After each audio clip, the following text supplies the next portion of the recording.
Muko mbali leo. Chamutai. So far. We are drifting apart. Yeah. That far is better than and these are our people. There's no tear gas around, so don't be so far. No. If they come nearer, they carry fewer. Yeah. Oh. Let them carry the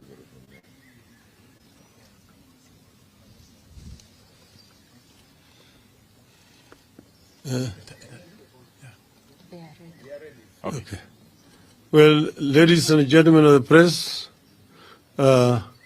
this is the leadership of Azimio la Umoja One Kenya Coalition Party, together with the delegates to the proposed bipartisan discussions that are scheduled to be beginning shortly. So we have a statement which is going to be read by Honorable Stephen Kalonzo Musyoka on our behalf. Thank you. Thank you.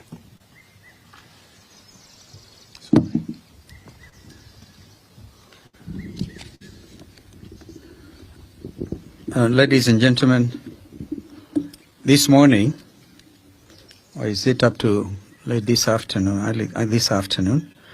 the leadership of the Azimio la Umoja One Kenya Coalition Party, including those from the Houses of Parliament, met with our delegates to the envisaged national dialogue to review developments on the envisaged talks.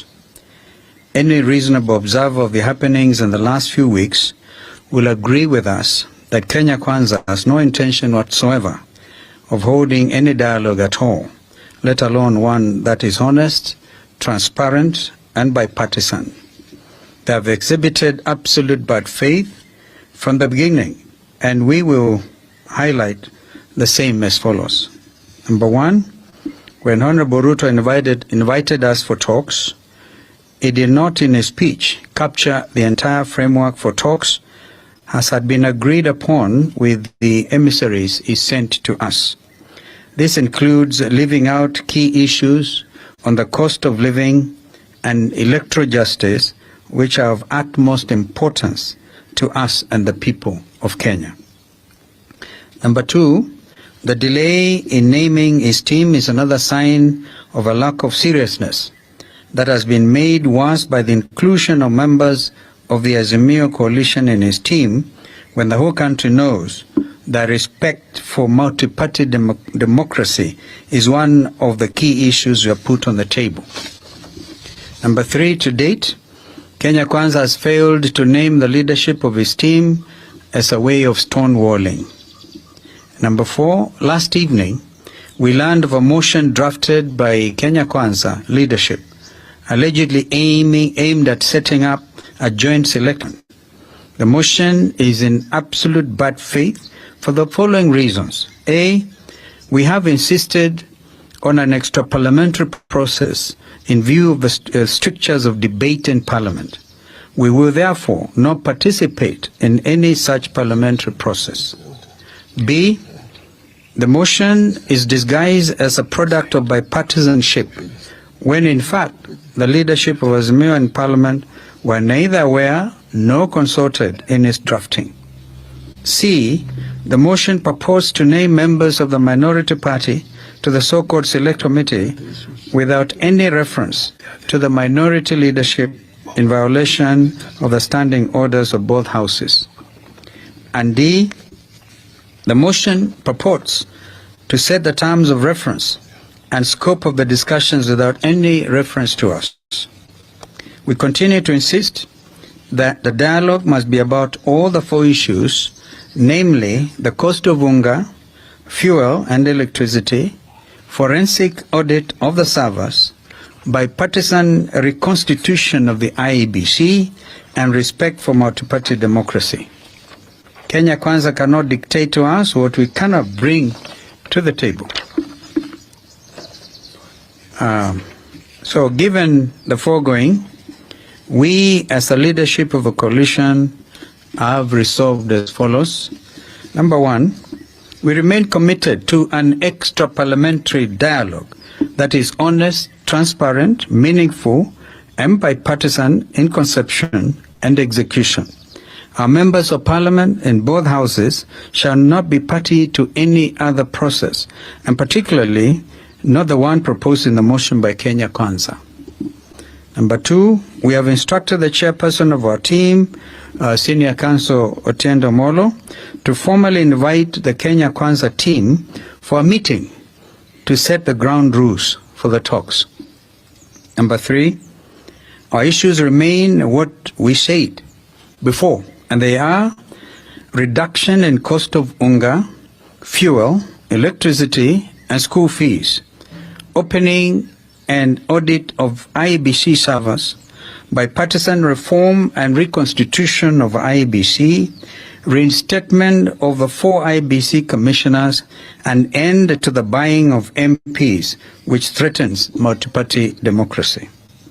Number 4, we reiterate the call that the regime must immediately take up the hospital bills of all Kenyans who sustained injuries as a result of police brutality during the recent protests and demonstrations, and pay reparations for those who lost their property and their lives.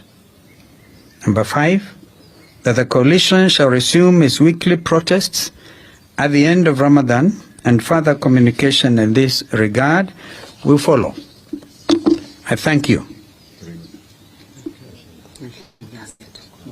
Good.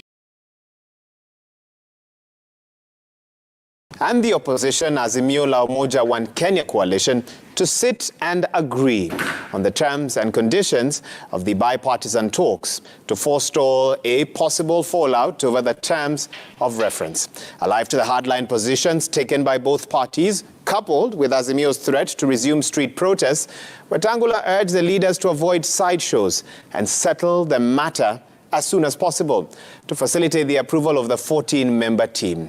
His address coming on the backdrop of Azimio's declaration that it would not participate in the talks in Parliament and would instead go for talks outside Parliament. Chemutai Goin now reports. With the Azimio la Umoja One Kenya and Kenya Kwanza coalitions unable to agree on the conduct of bipartisan talks, National Assembly Speaker Moses Otangula moved in to quell the brewing row. And resumption. Otangula ordering House leaders to engage and agree on the agenda of the 14-member Committee on Bipartisan Talks. He also acknowledged the list of Kenya Kwanza nominees and a motion detailing the terms of reference for the committee. Sit together, avoid unhelpful brinkmanship, and bring to the House something in furtherance of the wishes of the two leaders, the President and the former Prime Minister. So Kimani Ichung'wah and Wandai, we encourage you not to play to any gallery. As long as the Kenya Kwanza coalition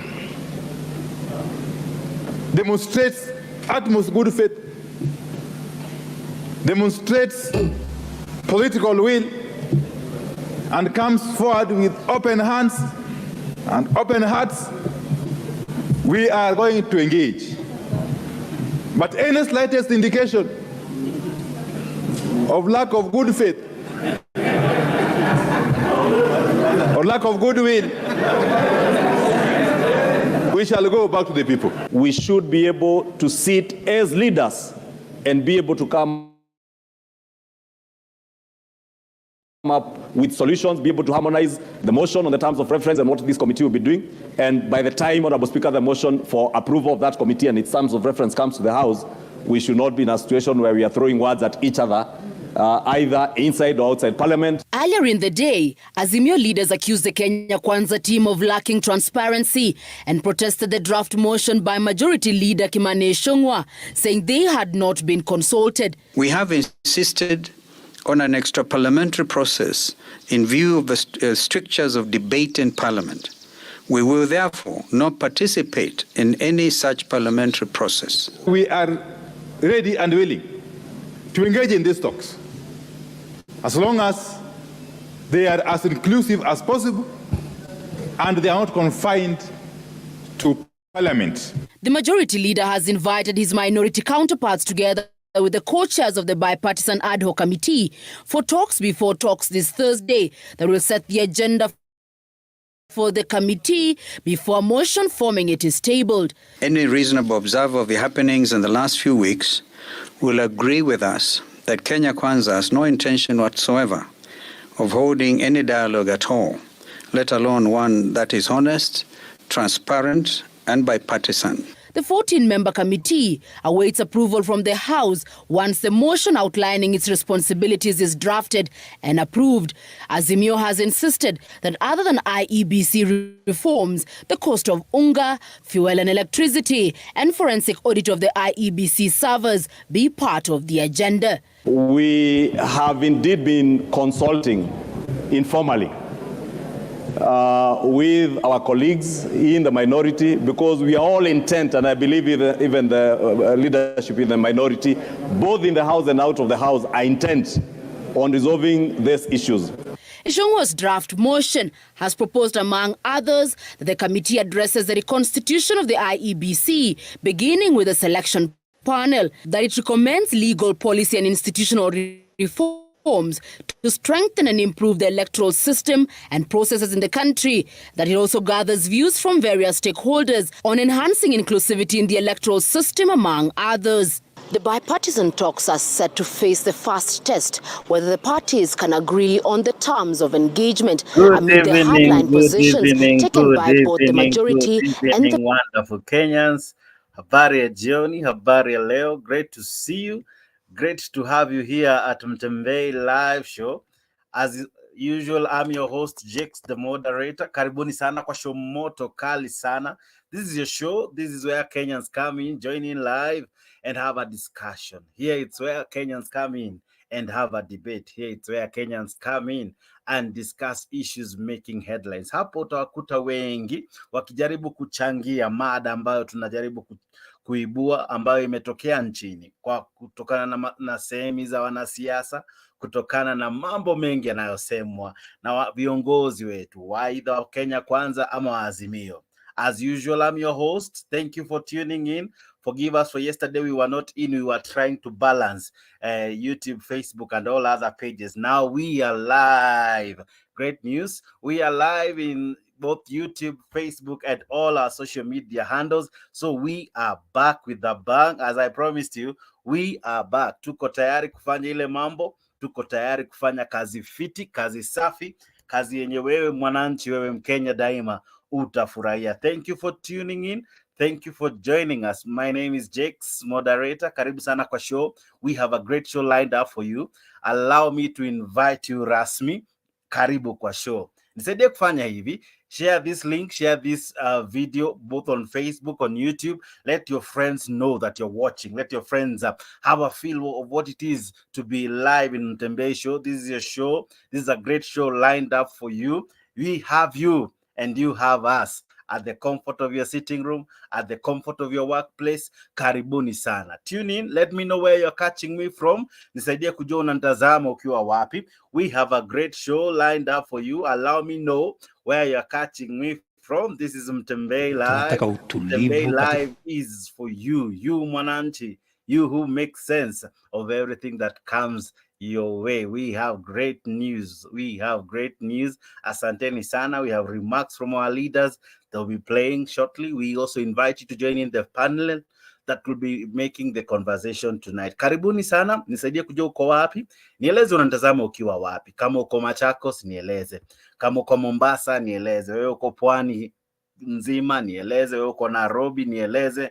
Watu wa Nakuru vipi? Karibuni sana kwa show. Watu wa Moyale, karibu. Marsabit na watazama. Isiolo na watazama. Karibuni sana kwa hii show. Hii show ni show yenyu. Hii show imefanywa kuwa poa kwa sababu yako wewe mwananchi. Jiunge nami tunapoifanya kuwa fiti zaidi. Zaidi ya yote nisaidie kushare na kulink. As I promised you, next week we are doing something. I promised before the end of the month, and I have now great news of the dates. We have 2 winners already. We need more. We need more. Je, itakuwa wewe? Kushinda ni vipi? Ni kushare tu. Aha. Una share wapi? Una share kwa Facebook. Saizi unaweza share kwa YouTube. Share kabisa. Ingia YouTube, like hii video. Aha. The more una like, tutafanya ile kitu next week. Already we have 2. We are looking for more. We want to give them all together, and believe me, it shall be grand. So kupata zawadi ni aje? Ni kushare, as simple as that. Ni kulike, as simple as that. So tuma hii kwa wengi. Wacha tufanye hii show kuwa moja kati ya nyingi ambazo tunazifanya kuwa kubwa. Asante sana. Over the last couple of weeks we have had thousands watching our videos, all because of you mwananchi. Wewe Mkenya umefanya hii show kuwa kali. Asante sana kwa kufanya hii show kuwa kali. Na inafanywa kali kwa nini? Kwa wewe kushare. Na juu unatufanya sisi kuonekana kwa wengi, na sisi tutakufanya wewe kushine. Utashine live kwa hii show, and next week we'll be announcing our first 2, and probably you could also join the 2 who have already won. You'll be among the lucky winners who have been sharing. So share this. Wacha hii show iwafikie wengi kwa sababu yako. We are back on YouTube with a bang. We are back on Montem Bay TV. We are back on Facebook. All our channels ziko live leo. Karibuni sana. Let me know where you're catching me from. Karibu kwa show. Let's listen into what the president said jana, even as we try to make sense of what he made news. Tupange uchumi, tupange kilimo, tuzalishe chakula, tuzalishe nafasi ya ajira, tupange ile kazi ambayo itatusaidia kwa mambo ya universal health coverage na mambo yale mengine yote ambayo ni ya muhimu kwa wananchi wetu wa taifa la Kenya. Na kama rais niliuliza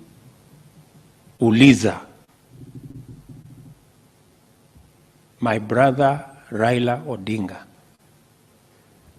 kwamba tuache maandamano,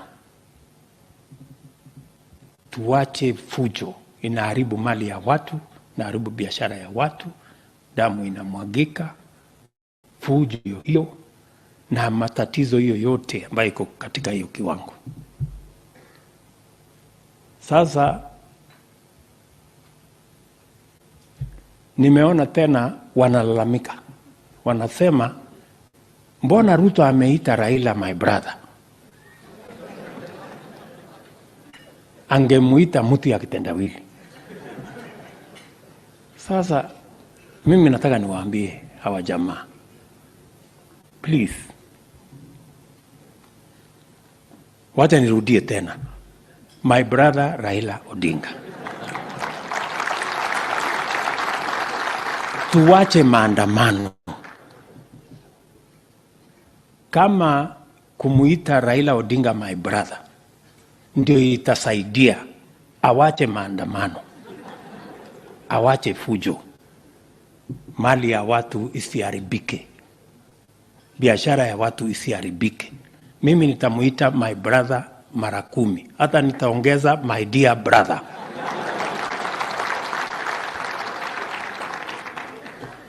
Kwa sababu we want to move on as a nation. Yeah. Na mimi ndio niko na jukumu sasa ya kuhakikisha kwamba tunapanga mambo ya uchumi, tunapanga mambo ya kilimo. Sasa wananipigia makelele, wanataka unga ipungue. Sasa na hii fujo yote na kuharibu mali ya watu, unga itapungua namna gani? Si watulize maneno hiyo, nipange. Saa hii nilikuta unga ikiwa 230, ndio hiyo mimi nang'ang'ana, imefika 170 hapo juzi, saa hii iko 150. Na mimi nataka nishukuru wafanyabiashara wa taifa letu la Kenya, the millers of the Republic of Kenya. Many of them, wakati tuliwapatia nafasi ya kuleta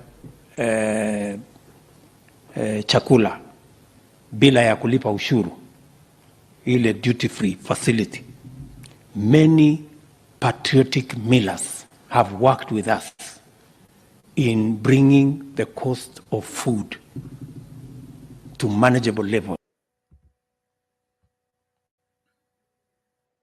peke yake. Kwa nini tuseme sava zifunguliwe? Mnakumbuka tangu 2007 hatuja kuwa na uchaguzi bila ubishi wa matokeo. 2007 tukaunda coalition government. Tukafikiria katiba mpya ikija itasafisha mambo ya uchaguzi.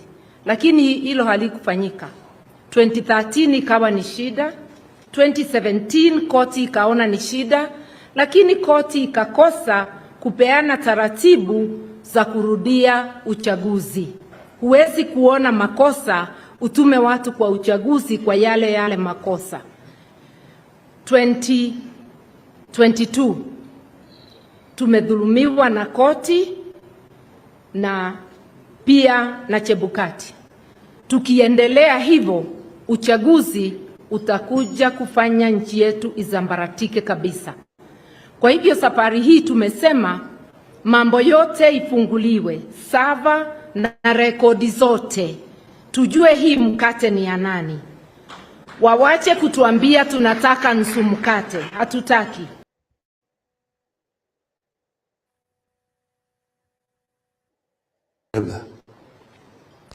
I was the first person to bring Buibui to Bunge. Mama Maria Matano. Maria Matano was nominated by NDP, the first Buibui woman in parliament, because of this relationship that we've had together. So we need to stick together and move together. And I'm sure if you stick together and move together, nothing will be difficult for us to achieve as a people. And that's why I don't want to go too long. Many people have already spoken. Chief has spoken about it. Martha has spoken about it. That there's this animal you're seeing in front here. We don't know whether it is male or it is female. That animal you're seeing. So how do we discover? Remove the pants. Toa the server. Toa server. Si tutoa suruali. Tutoa suruali. Jue kama ni kike au kiume, sio? That animal you're seeing. So how do we discover? Remove the pants. Toa the server. Toa server. Si tutoa suruali. Tutoa suruali. Jue kama ni Okay. Lakini hapa kwa show hatutatoa suruali, hapa kwa show tutadiscuss.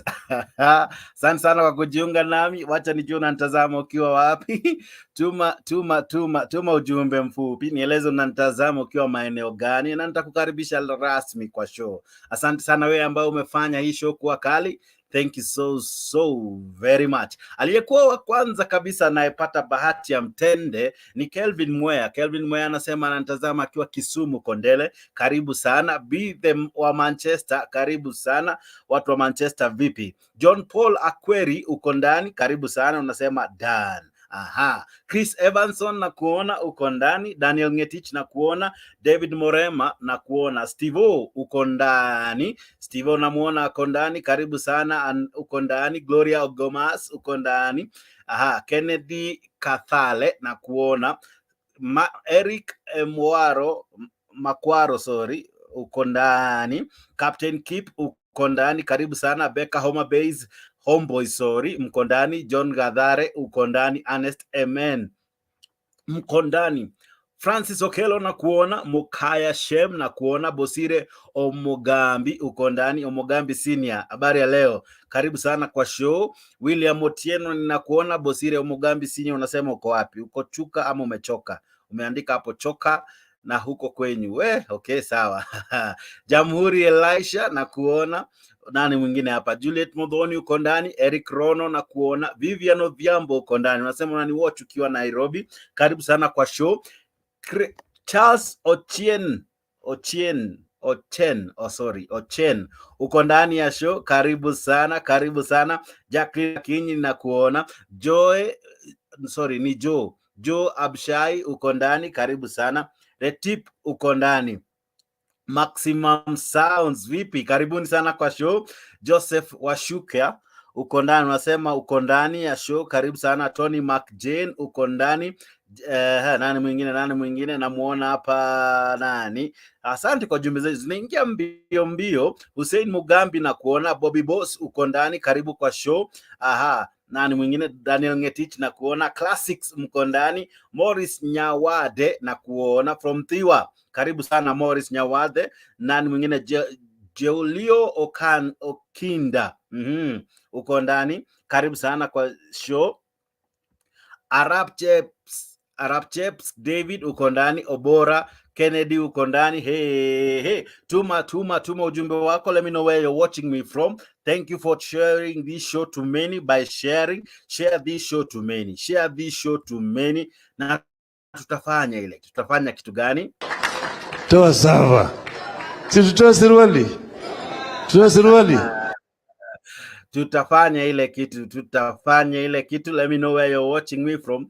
Tuko na good news. We are back on YouTube. Tuko kwa stations 2 YouTube. That is how good we have become. Tuko kwa stations 2 kwa YouTube.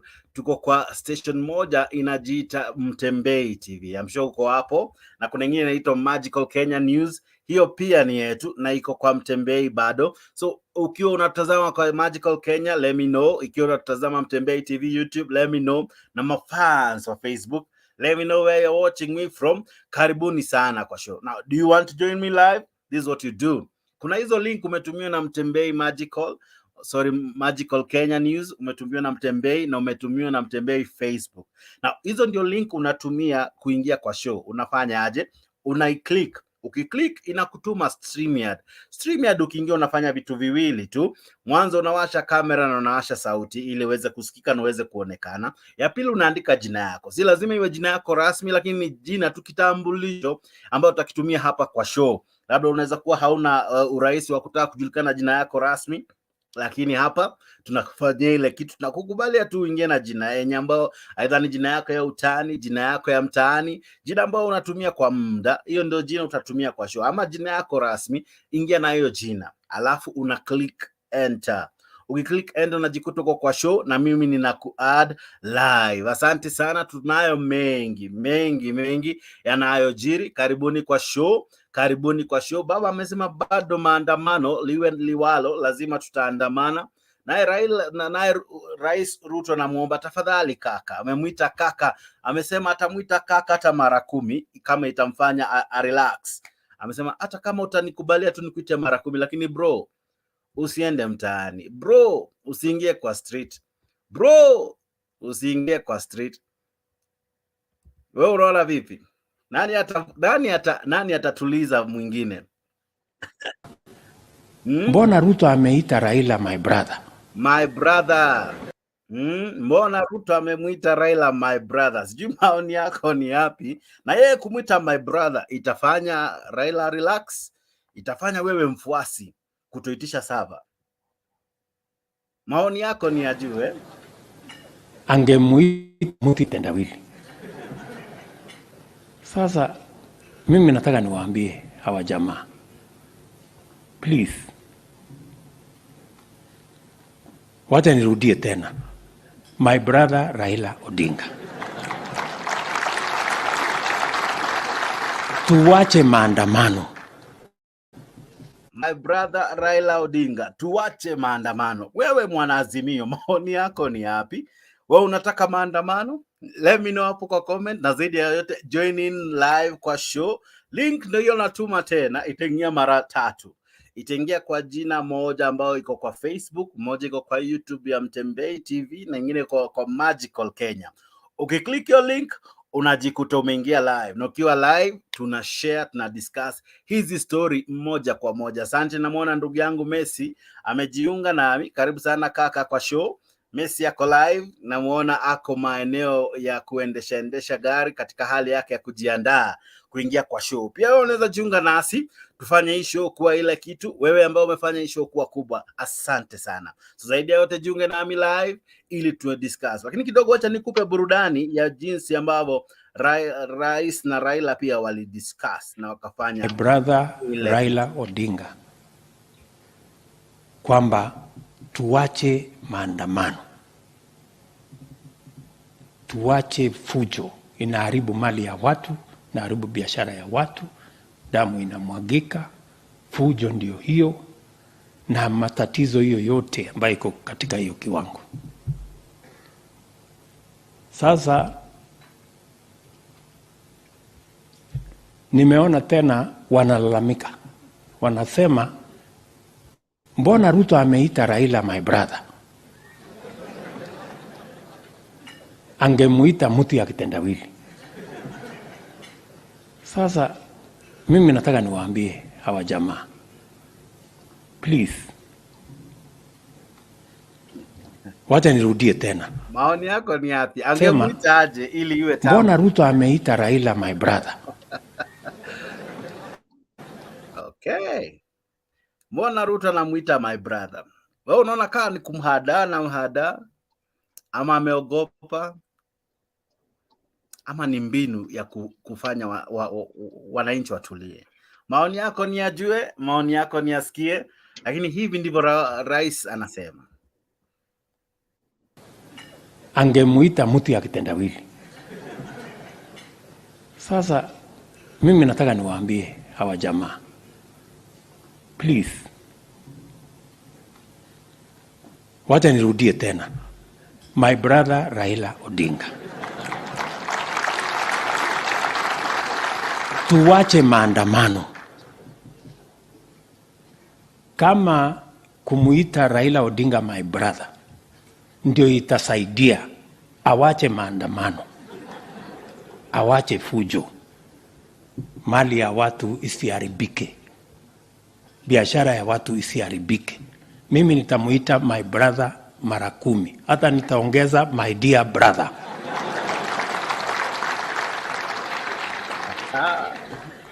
Kwa sababu okay.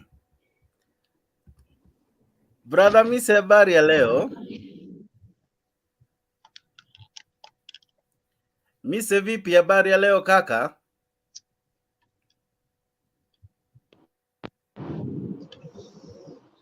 Hi bro, vipi? Okay. Mise kapotea, lakini tuko naye hapa nyuma ya stage, anajiandaa kuingia kwa show. Wewe karibu kwa show, fanya ile kitu, ingia live. Kuingia live ni vipi? Ndio link nimetuma hapo kwa StreamYard, ambayo utaingia na hiyo link. Ukiingia nayo inakutuma hapa kwa studio. Kwa studio tuna discuss vitu 2-3. Tuna discuss wewe kulingana na wewe maoni yako ni yapi. Hawa wapinzani wawili, mmoja anasema hataki watu waingie kwa demonstrations, lakini pia anasema hataki salamu ama hataki kukaa chini. In fact, Gachagua alisema hawana time ya kudiscuss mambo mengi. Lakini naye rais naye anakaa ni kana kwamba ametuliza moyo, amerelax, anataka kufanya ile kitu wa relax na mzee, wakae chini wazungumze, mpaka anamuita my brother mara kadhaa. Amesema hata kimuita mara 10 ni sawa, lakini mradi tu asiende maandamano. Wacha nirudie tena. My brother Raila Odinga, tuwache maandamano. Kama kumuita Raila Odinga my brother ndio itasaidia, awache maandamano, awache fujo, mali ya watu isiharibike, biashara ya watu isiharibike. Mimi nitamuita my brother mara 10, hata nitaongeza my dear brother. Okay, sika wewe unabambika kama mimi na jinsi hawa jamaa ucheza, lakini kuna mmoja anacheza alafu ngumzo. Sikiza haya maneno, matamshi makali makali. Mkasema mbona huyu William Ruto alituambia akishinda atatafuta Kalonzo waongee ndio wampange, kwa sababu ameteswa na wale watu. Mimi I have discharged my responsibility. Nilimtafuta, kamketisha chini, yeye mwenyewe akaniambia anataka kuendelea na ile maneno. Sasa what am I supposed to do? Tunaelewana? Lakini mimi nikaamua ya kwamba hata huyu akikataa kufanya kazi na mimi, lazima nitatafuta Ukambani wafanye kazi na mimi na tujunde serikali. kwa sababu niliwaambia amesumbuliwa sana na wale jamaa. Na mimi sitaki kuwa mtu muongo, nataka kusema ukweli. Wakati nimeshinda uchaguzi, vile niliwaeleza ya kwamba nitatafuta ule rafiki yangu Kalonzo, nilimtafuta na nikaketi chini na yeye na nikamwambia, boss, rafiki yangu, si unajua sasa mimi nimeshinda hii kitu, sasa wewe kuja hapa tupangane, tuunde serikali. Iko kiti ya speaker, iko kiti ingine hapa, tafuta Wakamba, tuingiza hawa, tupeleke mbele. Okay. Thank you so much for making this your #1 show, the live show that you have made so big. Asante sana. Asante sana Elijah, na kuona vipi bro? Siku nyingi umepotea hii mtaa sikuoni. Za masiku. Uko around eh? Yes, happy to see maoni yako ni yapi? Hao watu ni uoga ama ni mbinu tu? Jax, niko karibu kuingia mahali, sijui kama utaniruhusu niende kwanza ndio nikipotea niwe nimetoa maoni. Okay, sawa basi. Karibu sana Mise. Asante. Elijah, vipi ndugu yangu? Poa sana kaka. Haya, karibu. Sasa ndugu yangu Jax, asante sana kwa kuleta hizi video. Let me speak.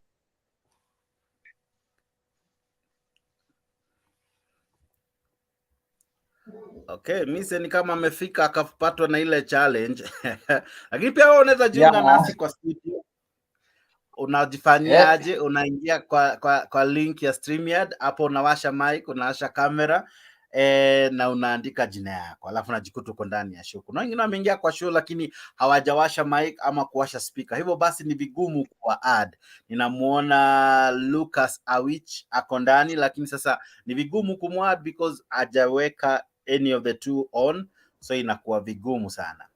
Misi sasa uko mara kadhaa, sasa tuongee na yenye itaongea. Ndio. Sawa. Thank you. Unanisikia? Nakusikia. Haya. So asante sana. Thank you for bringing that comparison because it helps us to understand who we are dealing with. When we are talking about politicians, we kind of don't understand these people. When we are asked to go to the streets, we were told the other person is an enemy. But now, the language, there is a paradigm shift of from an enemy to a brother. Now, it leaves us the electorates who went to the streets, which makes us look like we are the most stupid, most archaic, most used, and most dumped. When Raila is being called to the table, the common mwananchi is not called. When Raila is called my brother, the common mwananchi is not called my brother. I like what Ruto is trying to do. Ruto is trying to say, behind the curtains, we've been talking with these people. Behind the curtains, I have extended an olive branch to ask these people to come so that we can work for the better and well-being of our country. That is what Ruto is trying to say. Ruto is trying to say that he has kept his promises. However, the people who are adamant, who are uncooperative, are the other side. Now listen to Ruto's language. His language is persuasive, but he's making a point of saying, wewe kama kuita Raila my brother, itafanya awache. Listen to his statement. Itafanya awache maandamano. Itafanya mali ya mwananchi isiharibike. Itafanya the lives of ya mwananchi asikwe injured or destroyed. It means he's basically saying it is Raila who is causing these problems, and that is where we are having the problem. So Ruto is trying to exonerate himself from all these problems and say, me, I don't have a problem. I am willing to work with everyone. It's just that the other party is not willing to work. And let me tell you, I listened to the clip that you played from Mother Karua. Mother Karua talked of 2007. I can tell you, Mother Karua has no morals at all to even talk about or mention about 2007, because she was among the people who stole from Raila Amolo Odinga. She is the person who installed Mwai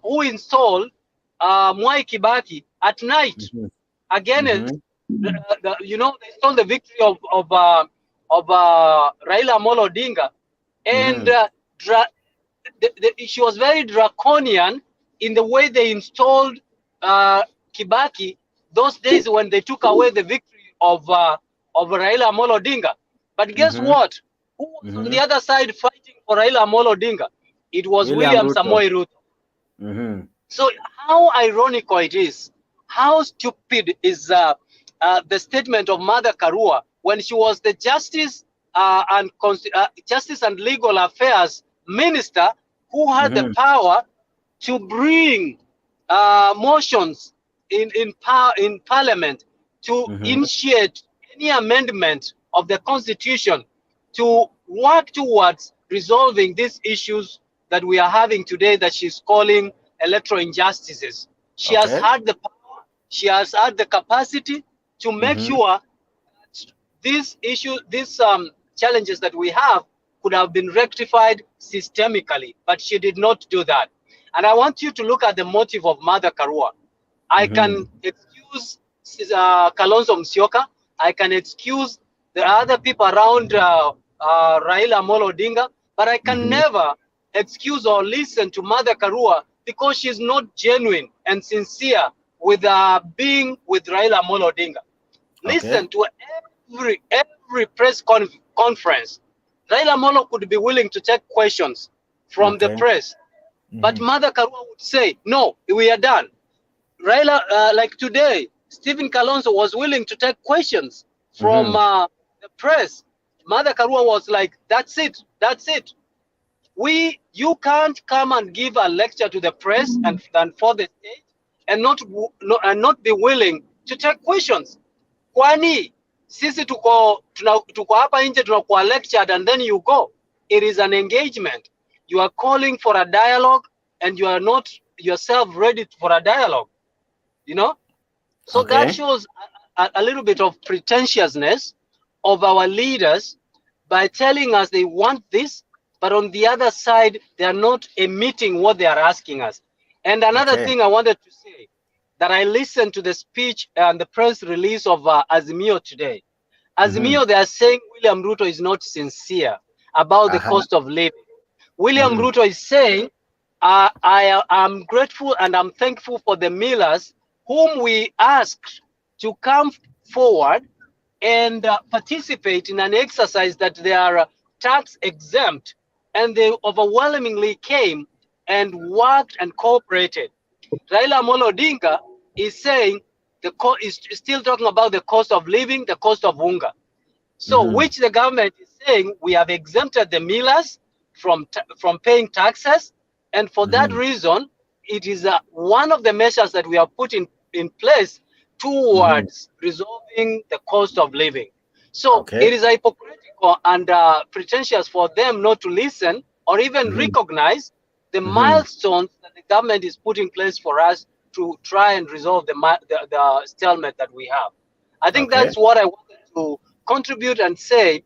Look, today, Raila Amolo Odinga has been talking with William Samoei Ruto, but besides talking to him, he's still telling us, let's go to the streets, let's go and destroy the property.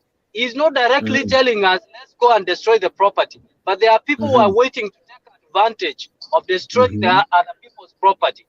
Who is going to compensate the people whose property has been damaged? And lastly, Raila Amolo Odinga, they say that the government must compensate the damaged property, the lost property, the hospital bills who called for Maandamano, who called for the demonstration.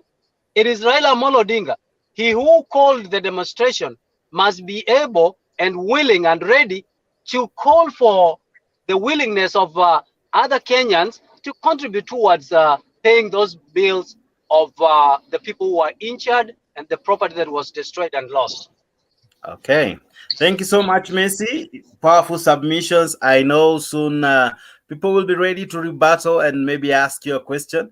I can see Ann Wanjiru Maina is in the show. Karibuni nyote ambao mnajiunga nasi. Thank you so much for joining us. This is your show. Hi, Ann. How are you? I'm fine. I thank Good to see God you. for this show. Aha. I am watching from Athens, Greece. Aha. How is Athens, Greece? Athens is good. You see, I am here with my sister. Who is your lovely friend? Is my lovely sister here. She's who? She's Labrini. Well, what a powerful name.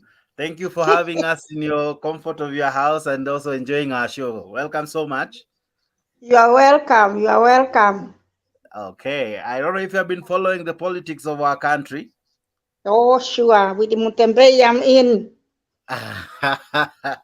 Thank you so much for making Montem Bay your #1 stop show. Yes, it is. It's my favorite. So how do you make sense of everything that has been happening, especially in the recent developments? It's really disturbing because we have to get straight in politics so that we can be able to build our country strong and forget about the history and continue with the past and the present. Yes. So how do we move forward from the past, given that at times it has a way of coming and destroying even our present? Because we are discussing of a matter that happened last year, and this year it's still bedeviling our country, and it is still what makes headlines even in our news. How do we move from the past going forward? It's we first solve the current because the people have the right to fight for their freedom and for their rights. So what they are doing is not bad. It's okay. The only thing which is bad is destroying the properties and killings and all this. They have to do it through dialogue. Yes. But both sides are undermined, and they kind of feel they are not willing to tone in their stance and sit down and talk. If you are in a position to advise them, what would you tell them, Ann Wanjiru? I would tell them not to put it individually, because this is an individual glory. To look at the country and the people and as a whole, to represent the people of the country, not to feel I am the one in charge or I'm the one who should be in charge. Sit down and think what is the best for our people today. And then they can come to an agreement. Okay. Let's continue, or let us look what is right and do what is right for the benefit and for the sake of the country and the people of Kenya. So both of them, nobody's right. They should sit down and think about the future generation and our country today. Look what is happening in Sudan. If they don't stop, we might end up there, which is very wrong for both, for the people of Kenya and for the future of our country. So how would it be, given that most of them feel a degree of entitlement, and it's like they both feel they are the rightful winners, and yet again it's the mwananchi that eventually will bear the strife between the two? The mwananchi has to put their feet down and stand up for their rights. If they feel it was wrong, the servers should be opened, and it will declare who won, and then everybody must remove their hats and say, okay, kuanguka kutereza sio kuanguka. And if the servants were right or they were wrong, then if it's a mzee, baba anaweza kusema, I have been there for many years. This is a young man. He has a vision. He wants to be in charge. He wants to be there. Let me give him blessings,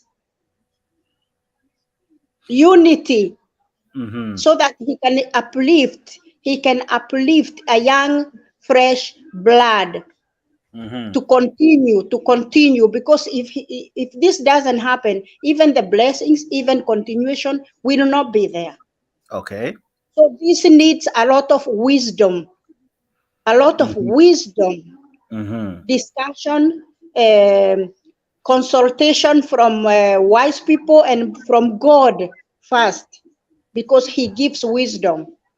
This is how I feel. I would advise them to sit down, remove the differences, don't worry about the politics or anything, and sit down and talk and discuss what is the best for the country. Even if I didn't win, I will give you my blessings because you are young. I will give you the blessings. Whatever I want to demand, then you will give me, and then I bless you and you continue, because he's a fresh man. He has a lot of energy, and we need that kind of energy. It's very, very important. He has a lot of today's wisdom, today's knowledge. So it's good for us to have a young, energetic, and wisdomed person to lead our country. Now, to the naysayers, because one of the challenges that is making even the process difficult is because we have a strain of leaders who it's like they're mudding the waters every time they speak. The words they utter, instead of even bringing the leaders closer, the top leaders, the two of them, it's like they create more drift apart. It's that they're the ones who are like the catalyst of the division. So how would we go about overlooking them and having these two leaders to seriously focus on our country and have them speak in one voice despite the naysayers?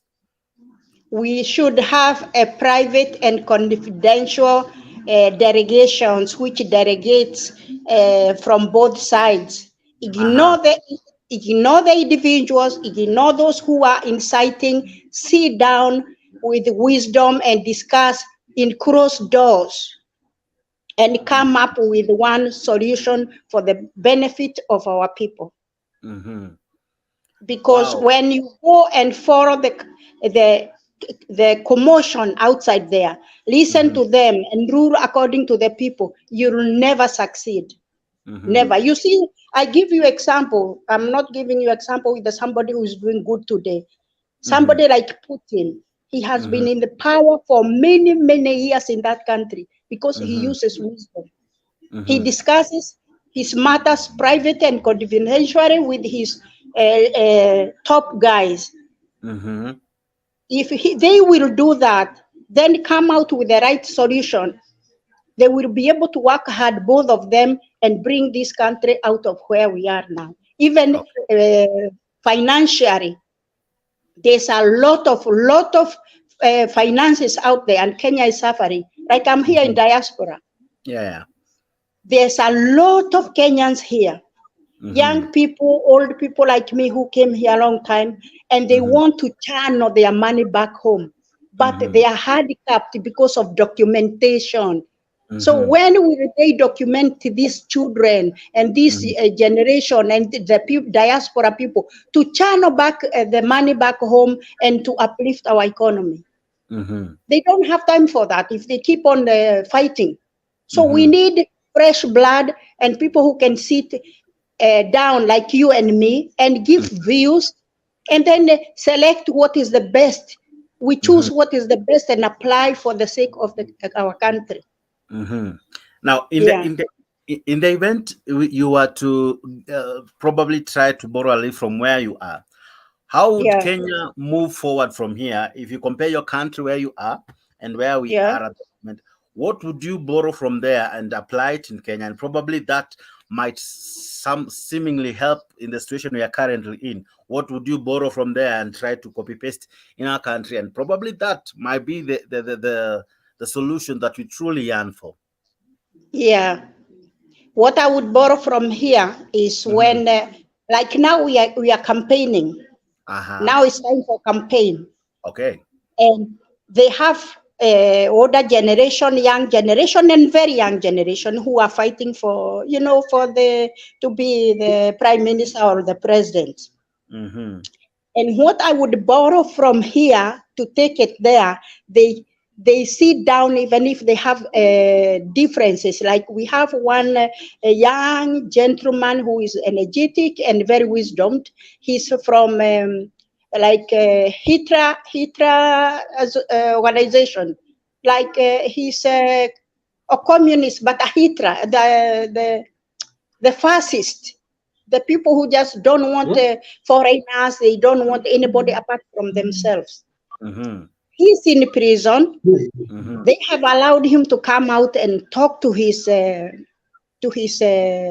followers, and then they have sat down and agreed with him he should not lead anybody because he's in prison, one thing, and the second thing, he cannot be allowed to be a leader. And he agreed and he went back. So they should sit and agree. It's okay. Yes. So they should borrow the wisdom of putting their because when they sit together, they don't argue, they don't abuse each other, they don't mock each other. They sit like gentlemen, gentlemen and ladies. They discuss and they put the matters which are bringing the difference, and then they decide. Okay, and whoever is wrong, they say, "I'm sorry, I'm wrong. I have to back up." Okay. Yeah.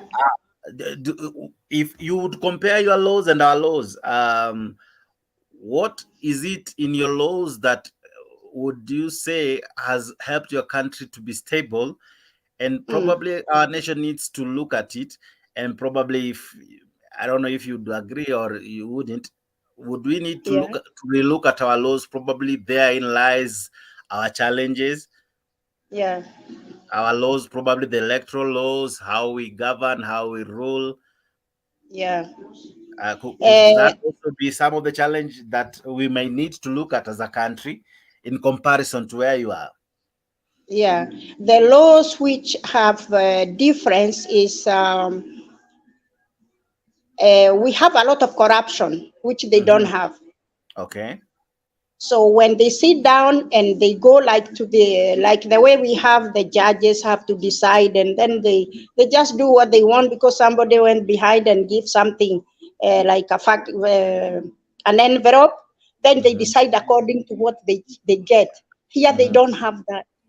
So we should borrow from that straightforward and clean laws which they don't favor anybody regardless of who you are. Okay. This is very, very important. There you are saying there are no they don't compromise on the rule of law. No, they don't. They don't compromise with the rule of law. Rule of law is the one who is the hand which straightens both sides equally. Okay. We should borrow from this. And we should borrow from being corrupt from the top. The top must stop. The top must stop accepting corruption because, like, if the judges decide anything, nobody can challenge them because where else do you go? So that one must be looked at. Okay. And everything which they discuss, it must be unified.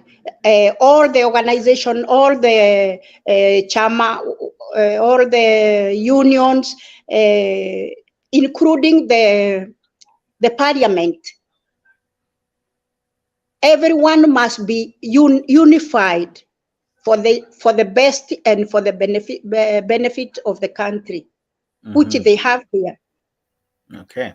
In one of our laws, we have the right to picket. That is Article 37, and it is what that has really informed the reasons for the calls for protesting here in Kenya. But I'm sure even there you do picketing, and all forms of maandamano, if I may use that in Swahili. Oh, How yes, effective yes, is there those compared ones to are here? there. Mhm. Eh? How is it there compared to here, and what can we borrow from there to make it to have less deaths, less property damage, and probably for the protestations and the picketing to have meaning? I tell you, sorry, I'm laughing because it's the same when it comes to that particular portion of Maandamano and everything. It's the same like here. They damage, they do everything because mostly here it's the young people. The same we have there. They have no control. They don't want to listen to anybody. They will burn, they will destroy. So this one is kind of a difficulty because it's worldwide. You see, like what is happening in France also. It happens here. So this is a difficult situation. You cannot control rowdy crowds. It's very difficult. So what would we do with the police? Because at times we see the police are the ones who at times escalate the situation, making it even more difficult to even manage it. The portion of the authority must be there, must be imposed, because if there is no authority, then it means everything becomes chaos and nobody can control nobody. So the police are doing their job and they should continue, but they should not kill. Okay. Yeah, continue to straighten, to stop, but not kill. Okay. Yeah, which is okay. If the police are doing their job, they should do their job. The KDF, the army, whoever is given opportunity to stop them, they must stop them. Okay. Because they have no logic. These ones, they have no logic. It's a uncontrollable cloud. Yeah, it's a big problem worldwide. Messi, I don't know if you have a question for Anne or something you'd want to add to what she's saying. She is live from, you said Greece? Athens, Greece, yes. Greece. Yes, she's in Athens, Greece. I know. I think that sometime I worked for Cyprus, and Cyprus and Greece are not very good friends. But that being said, and what you say is very important and very good that we can borrow. The difference though is that these other countries have the ability to come back and track down the people who destroy property, and they can be held accountable. Unlike our country, where once people destroy your property, nobody even bothers to follow up and try to bring these people accountable. But more importantly, Jake, you have invoked Article 37 of the which is under Chapter 4 of the Bill of Rights, and you have equally said that everyone has a right to picket. But it is very clear you must picket peaceably. You know, you must come unharmed. You must come prepared not to provoke the police officers or the authority in a manner that would suggest that you are violent, or in a manner that might stir disturbance and disrupt the peace and the rights of others. Because, Jax, you know, the issue of the Article 37 is very delicate, because when you say you are right to picket and you are destroying my property, remember I also have a right of protection. And who is in the middle? The police officers as enforcement are in between. Their work is to maintain law and order. Okay? So Article 37 does not work in isolation of public order number 56, chapter 56, which actually says when you come to them, when you plan for demonstration, you must inform the police. You must give a clear route of the demonstration and how you intend to carry out the demonstration or to picket. You must also respect and obey orders from the authority. So have you seen when the police are asking the demonstrators to, when they are giving a lawful command, have you seen them obeying the lawful command? No, they don't. If they don't, they should borrow from here. If you don't follow the orders or the orders of the police, they arrest them, take them to court, what they do here, and charge them. They charge you. And then another thing is that when we are blaming the police, remember, a police officer, most of the police officers who come to preside over, I mean to be in Maandamano, you realize wanakuja tu na rungu, wanakuja na rungu and the shield. Now tell me, someone mwenye ako na mawe and a sling against mtu ako na rungu, right? So how do you expect our police? They are also human beings. They are our brothers. They are our fathers. They are our parents. They are, you know, they are people who are amongst us. And then you are telling them to come unprotected to people, or sporadic attacks from people who have come with one aim, not to demonstrate peaceably, but to come and cause problems and give them a leeway to loot from the public. So, Jack, that is something that we have also to consider. When we are blaming the police, we must also blame those who are organizing the demonstration. Look at the demonstration that happened in South Africa.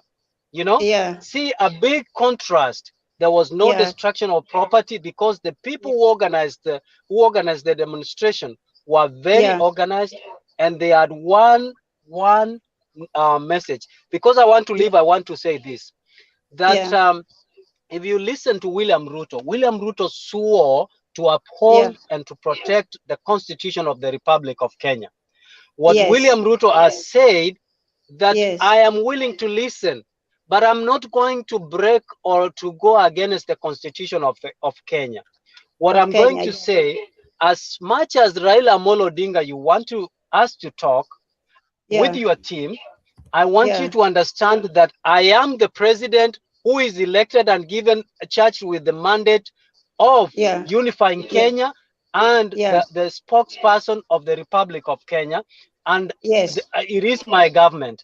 Because I have that authority, I want you to know that I also have the responsibility of protecting the Constitution. So what I want us to do, because you are not elected, I want us to work through the framework of the law. What is the framework of the law? Parliament is within the framework of the law. The Senate is within the framework of the law, because legislature is one arm of the government. So we are saying, Raila, bring your people, and then we will discuss in Parliament. So Raila is saying that William Ruto doesn't have a goodwill of discussing, because Raila wants extra parliamentary engagement. So which means extra parliamentary engagement is going a little bit out of the law and the constitutional framework. And William Ruto has the responsibility of protecting the Constitution. So he must act in accordance so that we do not impeach him for breaking or going against the Constitution. So William Ruto has toned down. If you listened to what Martha Karua said, she said that the law has a way of providing that, or rather the law kind of has okayed it. It might be silent, or rather it might not be so pronounced, but it is okay, because what she was trying to explain is that that even during Kofi Annan's time, they did it and then went back to Parliament through the IPPG thing.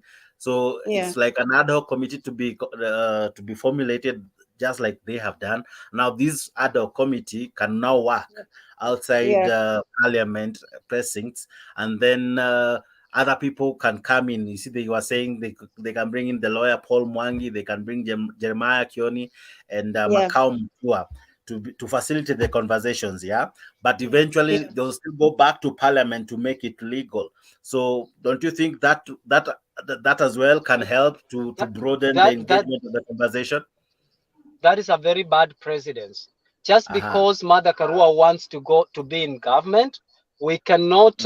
You see, either way, William Ruto is right. He's saying another committee will be formulated in Parliament. It's a parliamentary procedure. All right. So it cannot happen outside Parliament, because this ad hoc committee must be formed within Parliament, must and then the draft must come from Parliament. So what we are basically saying, we need constitutional amendment, because at the moment the provisions that are there is that every legislation must be done within the legal framework and within the framework of the Constitution. So if Mother Karua, which William Ruto has said, I don't have a problem, let's go through Parliament, which is one of the arm of government. So arm of the law, yes. Arm of the, arm of the government. Yes. So what you must also understand one thing. Why are we discussing? Why are we holding the country at ransom, right? Because we want to include a few people in the government. Another thing is that we are setting a precedence that that means we don't respect institutions that have been put there by the same constitution, by saying that in the future, if it's Jack, we are running, you are the presidential candidate and I'm the presidential candidate. Jack, if you win, I will go to the street and call people, and then I will force you to come to the table so that we can discuss, so that I can get a share in the government through the streets. You're saying that is abusing the Constitution, all right? Yes. Just like my very wise Anne Wanjiku said, William Ruto has toned down and is saying, Raila Amolo Odinga, my brother, he is not calling him mtu wa kitendawili. He's saying, come, let us talk for the better of our country. If it means me calling you my brother for this country to move forward, I am willing. Okay? So that means William Ruto has calmed down. Wamekuwa wakisema Zakayo shuka, basi ameshuka. Because ameshuka, we also want the Azimio people kushuka chini na kusema our country is greater than us individuals. Than us as individuals, yes. Yes. Our country is bigger than us. And before I want to give very brief of what we have been discussing, I will go back a little bit. About the case of the police, they must be equipped. They must be equipped with the tear gas, with everything they need to protect themselves when they are protecting the law and the people. Because even those people who are demonstrating, the police are protecting them. So they must be equipped. That is that is business of the government, which must see that the police, our young people who are working there out in uniform are protected also. Okay. Yes. But Anne, if I may ask you, is it that we as the people, we are wired that Maandamano bila tear gas or Maandamano bila vurumayo or fracas as they call it is not sweet, or it's not Maandamano, it will be called something else. So probably we as the people, we the mwananchi, the common man, the leaders as well, they know that without those incidences of violence, burning tires and all, police after them and throwing tear gas canisters against them, without that, to them they feel that is not Maandamano. They have loudly been heard saying bila tear gas Maandamano haibambi. So no, that is the wrong channel which the individual, which the mwananchi is taking. They must take, for example, like he said, South Africa. South Africa, they demonstrated the wonderful and best way of Maandamano. They did worldwide, countrywide Maandamano. There was no trouble. Even the police were telling them where to, if they lose the way, they tell them we go this way. And they were helping them, guiding them, protecting them. So Kenya people must do the same. So we don't have to have police with the tear gas. We don't have to have police with the arms. They will just let me tell you. And another thing, sorry to tell you, because before I forget, also what has happened in our country. Our president Samuel Ruto is the one sitting in the driving seat now. Why don't people give him that benefit of doubt? They say he's the first, he's young. Let him, for these 4 or 5 years term, let him rule because he's already there. Let us support him. Let us help him. When it comes to 2027, let's see what he has produced, and then we can change. Okay. Instead of wasting time with the Maandamano, wasting time with the fighting, wasting time with a lot of this, give a man the chance. He's already there. Absolutely. And I want to say, Jax, listen, the question you have asked is very important. Yeah. People say Maandamano bila tear gas si term. But remember, at the end of kurushiwa tear gas, the government must go and buy tear gas to replace, ready and available to protect you. Okay? Which means the cost of living ambayo unalia, the government cannot stay without buying arms or guns or any bullets because hauna chakula. The government must have this in their reservoir to make sure that they can protect you anytime. So at the end of the day, ukirudi nyumbani ukifurahia ati maandamano bila tear gas si maandamano, inamaanisha you are foolish because na wewe unalala bila chakula, inamaanisha you are foolish because hiyo pesa imeenda ikanunua tear gas, ingewekwa tu kurudisha the cost of living irudi chini. The other thing is, let me tell you, Jack, kama hujawahi nunua hata nguo, huwezi jua uchungu wa kununua nguo. Kwa hivyo kuiweka moto ni dakika moja. Kama hujawahi changia kwa njia yoyote kwa kujenga uchumi wa nchi ya Kenya, kuchoma nchi ya Kenya ni dakika moja, kwa sababu haujui the cost and the pain of bringing our country and maintaining the peace of our country to be quiet and stable up to where it is. For you, ni kusema dakika moja. Kama hujawahi nunua gari, kupasua kioo ya gari ni dakika moja, kwa sababu haujui uchungu. So wale ambao wanaiba, wale ambao wanaharibu, ni kwa sababu they have nothing to lose. They don't have the pain. They don't know what one goes through. Hawajui yule mama anaamka kwenda Gikomba saa 7 ya usiku, saa 8 ya usiku, kukaa huko 12 hours, ndio arudi nyumbani aweke chakula kwa meza, what it means. Yes, it's true. That is true. So we have to pray that by God's grace, Kenya is not going to fall in category like what is happening to Sudan. They are going to they are going to make proper decision, support Bwana Ruto, our president. Let him try what he's trying. Like as he said, he has brought the unga down now. At least the one burden is coming down. He will try one by one, and at the end of the day, the country will be stable and the economy will start growing up. But if you keep on, I agree with you. But there's also something that you said that that also is the elephant in the room, the issue of the server. And if I tried also to play some clips that have just happened now during the Muslim iftar that was being held by Raila Odinga and the group. And I was listening to it, but I was not inside the Zoom. Okay. One of the things they said is that yes. One of the things that they said is that once the server is open and the rightful winner is known, that there will be that they need to change a change of guard. Probably the president who rightfully won should come into play. Now, with the issues of the server, and with you advising that we should allow Ruto to govern and to implement his policies, what will play out if that is the route that was to be taken? Will it still not add more fuel to the fire? Because I don't think the supporters of Ruto as well would feel not shortchanged, given that outwardly the leader of opposition has rightfully said that he himself ethically hacked the server.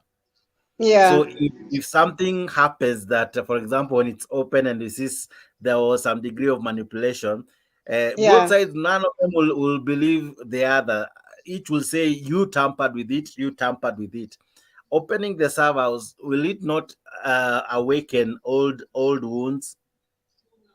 Yeah, that is a very, very important issue. To my little knowledge and wisdom which I have in my little brain, I would not advise to open the server if they ask me. I will call a spade a spade. Okay, it happened, it did, because it will bring chaos and nobody knows what. Okay, we know what happened. Okay, forget it. Give a man the chance to rule the country. He has the will, he has the guts, he has the energy, and he has the wisdom of how to maneuver with life and bring this country into peace. When 2027 comes, for the country to have elected IEBC group, the people who stand for elections, the right ones, without corruption, and to be very, very without corruption, without, I don't know how to say it. They should bring the army, they should bring KDF, whatever, to make sure every voting post is well guarded and nobody is doing those things. We start from there. Okay. But for now, we just let the country stay the way it is. Leave people in peace, let the people go on with life, don't destroy anybody's property, don't kill, and we have a time to come to build ourselves to make a better Kenya. Absolutely. Final question to you, Anne, because I know probably you would wish to do something, but I would ask, as a Kenyan living in diaspora, you mentioned it while you're discussing, but maybe I would want you to broaden it up a little bit. How safe do you feel investing in Kenya? We had a leader during the weekend saying that there's a section in Kenya that they feel that it's not proper to invest in. How would you say, are you comfortable investing in our country? Do you feel proud to call Kenya your motherland, where you are willing to own things, to open up businesses, to support the country? As a Kenyan living away, how comfortable are you and how willing are you to invest in Kenya, given the current political status that we are always finding ourselves in every 5 years? Yeah, to tell you the truth, I have a big bunch of people who really they want to come and invest in Kenya. I myself being one, but one as a diaspora person from Kenya, one handicapped thing which I don't even have a bank account in Kenya because of the bureaucracy. Our country. This is why I am praying very much our President Ruto, because he's young and you can reason, and he's doing a lot for diaspora now. We have a lot of changes. We have a lot of progress in what our demands, especially with the documents, with our passports, with the, like now they introduced the IDs. Everyone in the whole wide world, they don't have IDs. So they cannot produce, and they don't have the new passports. So even if you want to invest, how can you do that? You have to travel to come and do all those things. If you have, if you have a family, let's say like me, I have 4 children and they have 6 grandchildren. How on earth can I be able to afford all those tickets, money for tickets to come just to get an ID from Kenya? I cannot. So President Ruto has made an opportunity for the government to elect people from the embassies to be coming wherever a Kenyan is and produce an ID and a passport so that they can facilitate to be able to work in the country they are, because many people now are illegal because they don't have passports. All the passports are gone. They don't have IDs. Before we used to renew our passports with birth certificate. Now they don't allow, only the ID. Now, do you have a number? Kenyan embassy here? No, we don't have. We have it in Italy, but they are coming this month to Greece to do the business. They promised us. But I have so many Greeks, so many foreigners who want to come and invest in Kenya.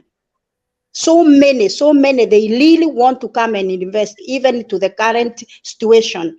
And this is a very important issue for our country to be stable, because they can't wait. They want to buy properties. They want to open businesses.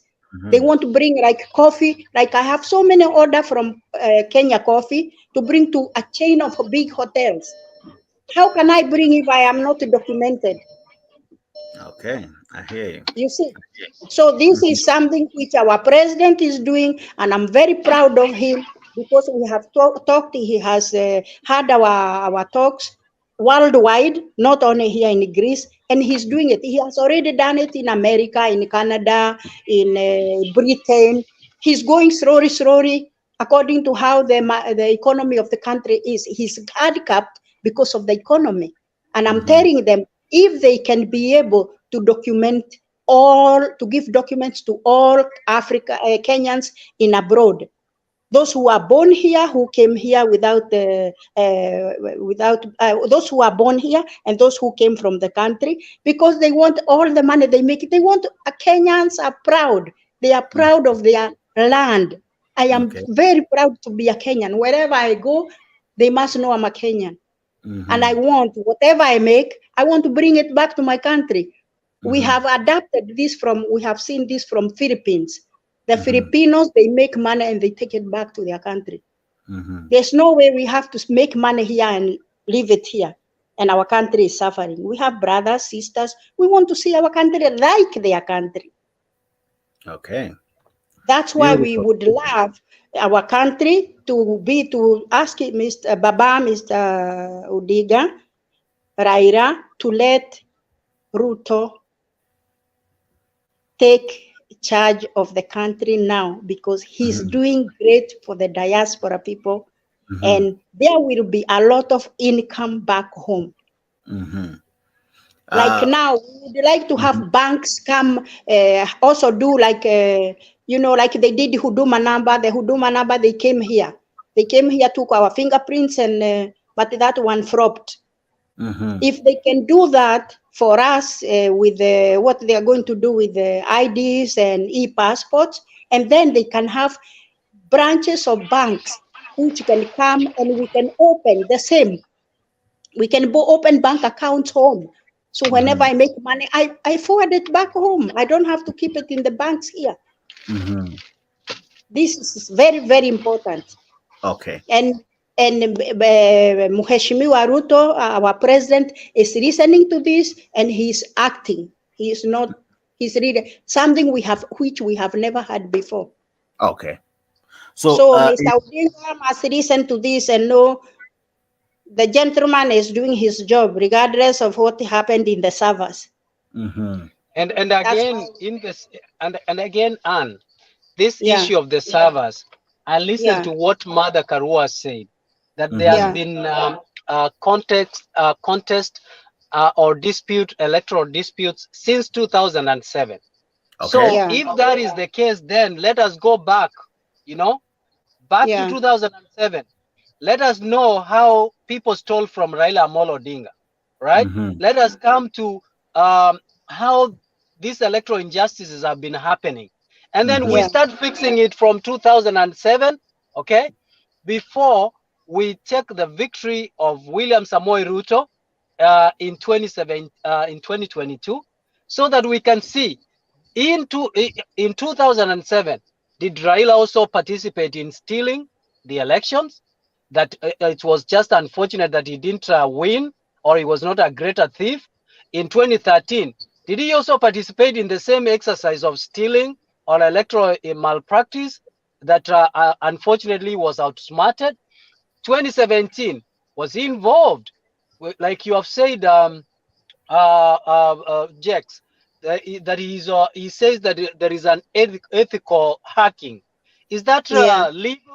Why would a whole leader who is respected, who is admired, participate in a criminal offense, in a criminal activity, wanting to legalize another criminal activity?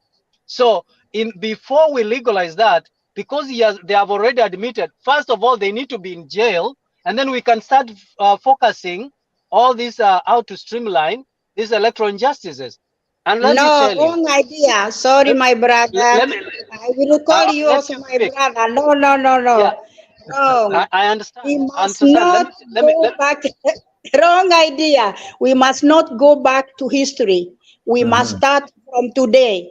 And not only that, Baba has also contributed a lot for our country. We cannot forget that because of a small No, I don't dispute that. something Anne, which has I don't happened. dispute, Anne, I don't dispute that Raila has not immensely contributed to our country. We Yeah, respect so him. he doesn't We, deserve to go to jail. He doesn't deserve, no matter what he says, no matter what he calls, he doesn't deserve to do that. We must so, give him his, but the law is the law. If you are found if you are culpable, the law is the law. Even Donald Trump has been has been arraigned in court to answer charges or allegations. So a law is a law. But this is what I wanted to say. All said yeah, and a law done, is we the should law, go but to sometimes in our case, sorry to cut you, a law is a law, but in our case, we must overlook it. Let us, no, let our country, we have to, because if we so- open the so service today, and then Mr. Ruto will go to jail, and I don't want him to go to jail. He's doing a lot for the diaspora. exactly. I don't So want then, that to stop. So if we don't want anyone to go to jail, let the country Yeah. be the way it is, right? So in short, you are saying we should let the sleeping dog lie. We let the sleeping, no, we let the sleeping dog sleep, but tomorrow we must be awake so that there will be no dogs to sleep. Everybody will be awake. That's why the president is willing through parliament to reconstitute the IBC. He's not saying no. He's willing to do that. Yes, I back him for that through the parliament.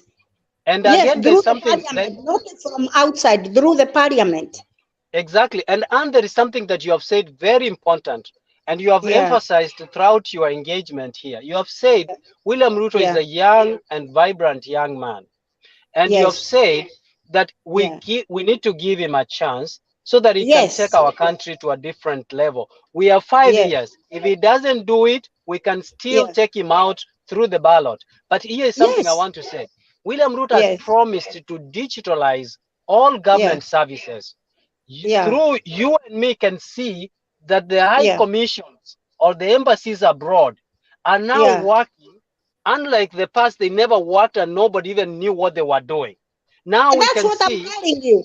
Yes. Now we can see proactive high commissions, which means the president is working, right? Yes. The other thing that I don't agree with the president, the creation of diaspora department under the Ministry of Foreign Affairs. I find it a duplication of role, because the ambassador is doing the same thing the PS diaspora is doing. So which means no, my brother, no. So the let me ask ambassador. you. No, I have to educate you a little bit about that. It's something I have experienced even personally. The ambassador is here to work for the mission of both countries. Like I am in Greece to represent Kenya for the government here. But the CS is now representative of me as a Kenyan here. So it's a very important, they must be there. Ambassador has no time for me. He has other issues. I don't think you are right on that. I can tell you I am right because I have experienced it. Let me give you an overview. Now, no. Whatever is happening now, I have been I have been a diplomat here, to tell you the truth. Sorry to tell you a little bit. I have been a diplomat in South African embassy.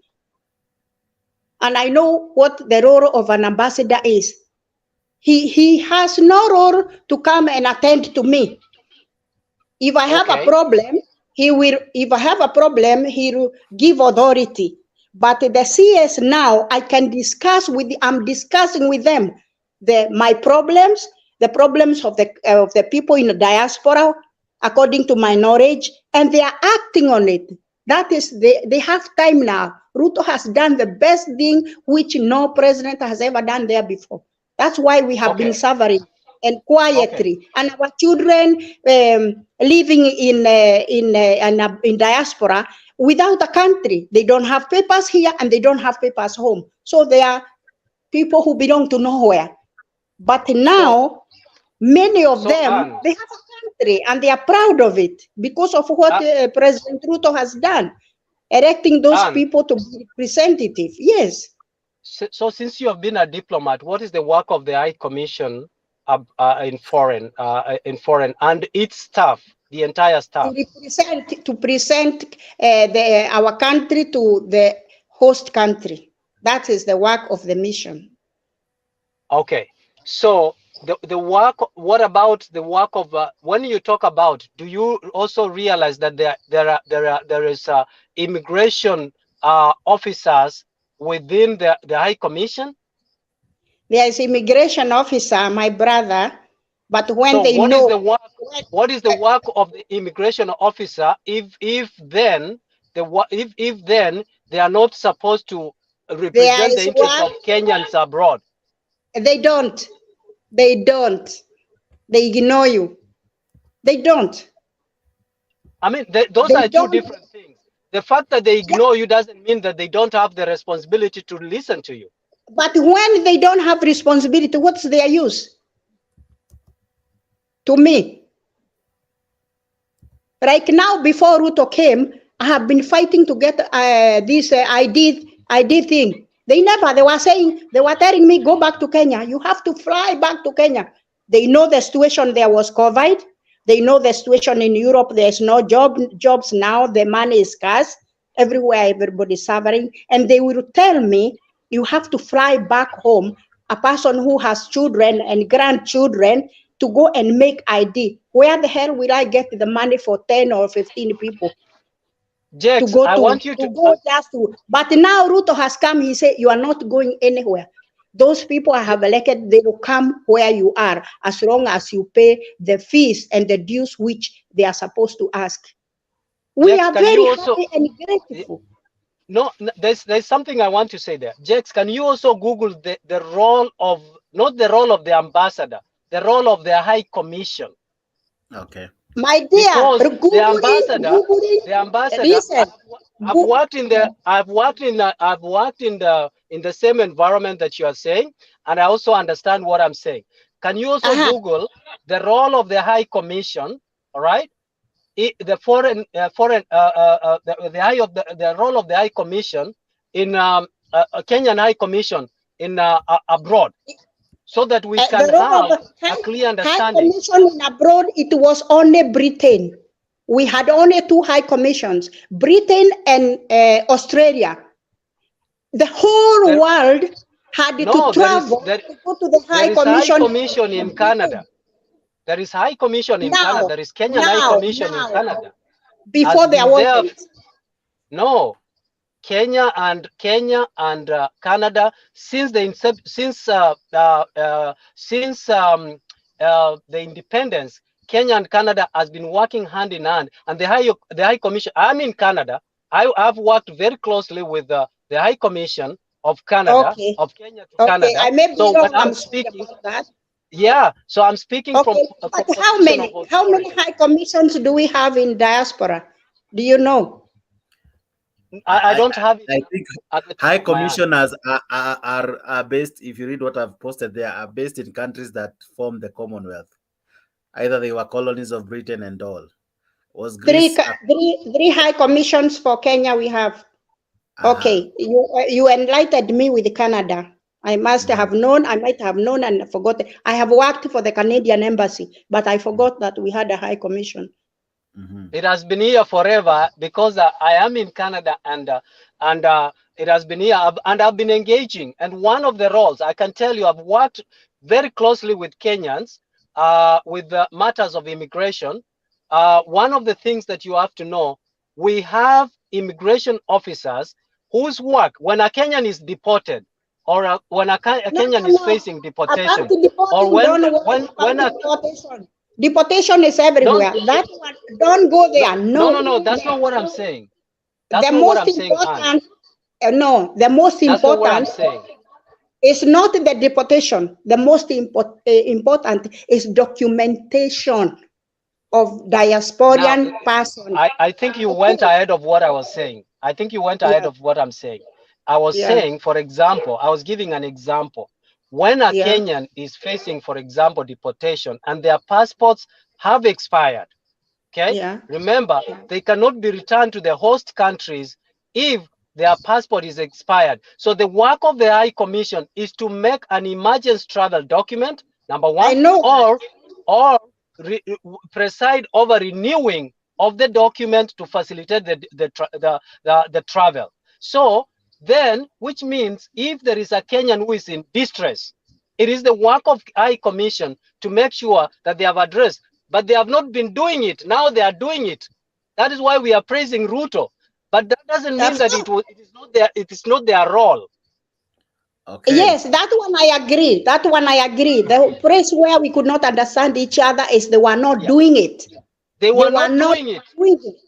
But now with the Ruto, they are doing, but they are doing through the the diaspora people who are Mr. Mutua, Mheshimiwa Mutua, and Rosanne Njogu. These are doing very great work in diaspora, and we can see the effect of those few months President Ruto has ruled. But I must remind you that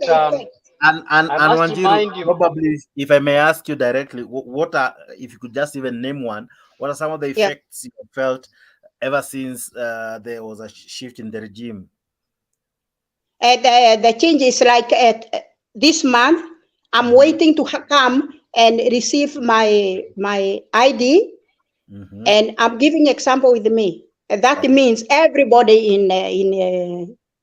in this country, because they are going from one country to another. The past regime, they were telling me you must travel back home. So I didn't know what to do. I was waiting if God will bring some change somehow. Now we have change. President Ruto is sending the embassy from Rome to come to Greece, take our fingerprints for identity and e-passport. And also, we had a case here next door. We are next door to Albania. We had a nurse who was working in a hospital, beaten very bad, suffered. The Kenya government flew all the way, came and picked that lady and brought her back home, which we have never had. We have so many boys and girls who have died here, and nobody cared. Even if we tell them, we had to changa with our community to send them back home. The government, even if you tell them, there was nobody to listen. Now but now Ruto is listening. He's saying if anyone has any problem, let us know. We will support. We will bring them home. We will do whatever it takes to protect our Kenyans. Look what is happened to Turkey with the earthquake. He sent the information in Kenyan with the distress to communicate with the embassy, which we have never had before. Now what is happening in Sudan? They also said we are looking to help our Kenyan brothers, which is a very, very good and very important issue, because now they have come to international way of life, of thinking about individuals of the country. Before we didn't have. Before they were thinking about country, but as an individual, they were not thinking. So he has started a very, very important thing. Like an American, they take care of their own people. Greeks, they take care of their own people. Kenya, we didn't have that. We are having that now in this regime. So it's very important for us to let this young man rule. Or if whatever he did, we can correct it in 2027. At times we are overshadowed with politics, that we may lose sight of the good things that probably the leaders are doing, and at times it might go without being mentioned or being said. Being mentioned or being noticed. Then eventually we end up saying probably it's not working. But you are there just saying there seems to be something happening. There is, believe me, because I guarantee you and I tell you, if things goes the way they are going right now, even the economy of Kenya is going to come out very fast, because there's a lot of money, my brother, you can believe me, in diaspora. And if that money can be channeled back home, believe me, my brother, we will be flying high. There's a lot of money lying in our pockets, which we want to channel. Okay, we send it to our brothers and sisters, but for our investment. Like now, today, I applied for water. I applied this week, last week, I applied for water in Kenya for my plot in Nairobi. And they told me I have to have a PIN, which we never had the PINs before. And if somebody doesn't help me to get a PIN, how the hell am I going to apply? And I have to send money back home, and I'm sending that money to the government. You see, these are the kind of things we are talking to the Ruto government, and they are listening and they are helping. Okay. So now, for now, I don't know. They told me to go to send my ID to KRA if they can produce a PIN, and I can send them money, which I have money. I can send it only if they accept to give me a PIN, even if I'm not there with my document. I'm giving example, small example. Okay, and if I get it documented, I have a lot of business to bring coffee here. We have a lot of demand for Kenya coffee. So people like us, if you were to talk directly to the government tonight, how best would they serve you, and how best would you feel that if they did this would either act in the short term or even in the long term, and eventually have some of your desire and needs met? Yes, the most important desire for me, if the government is listening, is to give all Kenyans identities, e-passports, so that they are free to do their work through IT or to travel back home. They must document them. They must give them documentation of make them free to be a Kenyan. Like I give you an example. My son is an IT. He's a computer technician. He works for very big companies here. He works like for Safaricom, Nova, CU, is those big companies. His passport got stolen. And I have been trying to get his passport from the old regime, and they would not give him. They would tell him to travel home to go and make ID. And he could not travel home because the moment your passport is expired or you lose it, even the host country document is finished. You have to have both. So he could not travel home. Now Ruto came. He's bringing him now the ID and make him the passport. He can go back to work and he can be able to travel back home. He want to come so much home. He has a daughter there. So if we didn't have Ruto, we didn't have hope. With the old, I'm not saying Kenyatta is bad. He did the best in some areas, but in our area, he didn't do a lot. Especially that introducing the ID, we have to renew our passports with the ID. It was a bad idea. Bad idea. They should, if they talk about the IDs, they should give children who are born immediately the ID, so that you solve these problems of the ID. Okay. I might not be an expert in this field, but I would maybe ask Missy and yourself. With about that issue of getting passport and all. You are a Kenyan away from our country with no passport. Let's say you don't have a passport. Now, what happens to you in the event there are issues with you would want probably to come back home? How would you go about it? How do you come to our country? No, now I have no issue because President Ruto is bringing us the documents. He said, you are not going anywhere. Where you are, we will come where you are. And we will pay. Yeah, and we will pay. So the embassy in Rome, they have called us personally. I talk with them. They talk with us, which they never used to do before. An embassy would never call you before. Now they are calling us. And they say, we are going to come at this particular time, have the money. If you want it, have the money we need. And then you have the document and you are free. Me, I have my passport. I have my passport. It's not expired. Okay. But they say they don't need the old passports. I have to have the e-passport. So he's bringing me the e-passport, but my passport is not expired. Okay. I still have it, but I cannot travel with it. They said it's expired.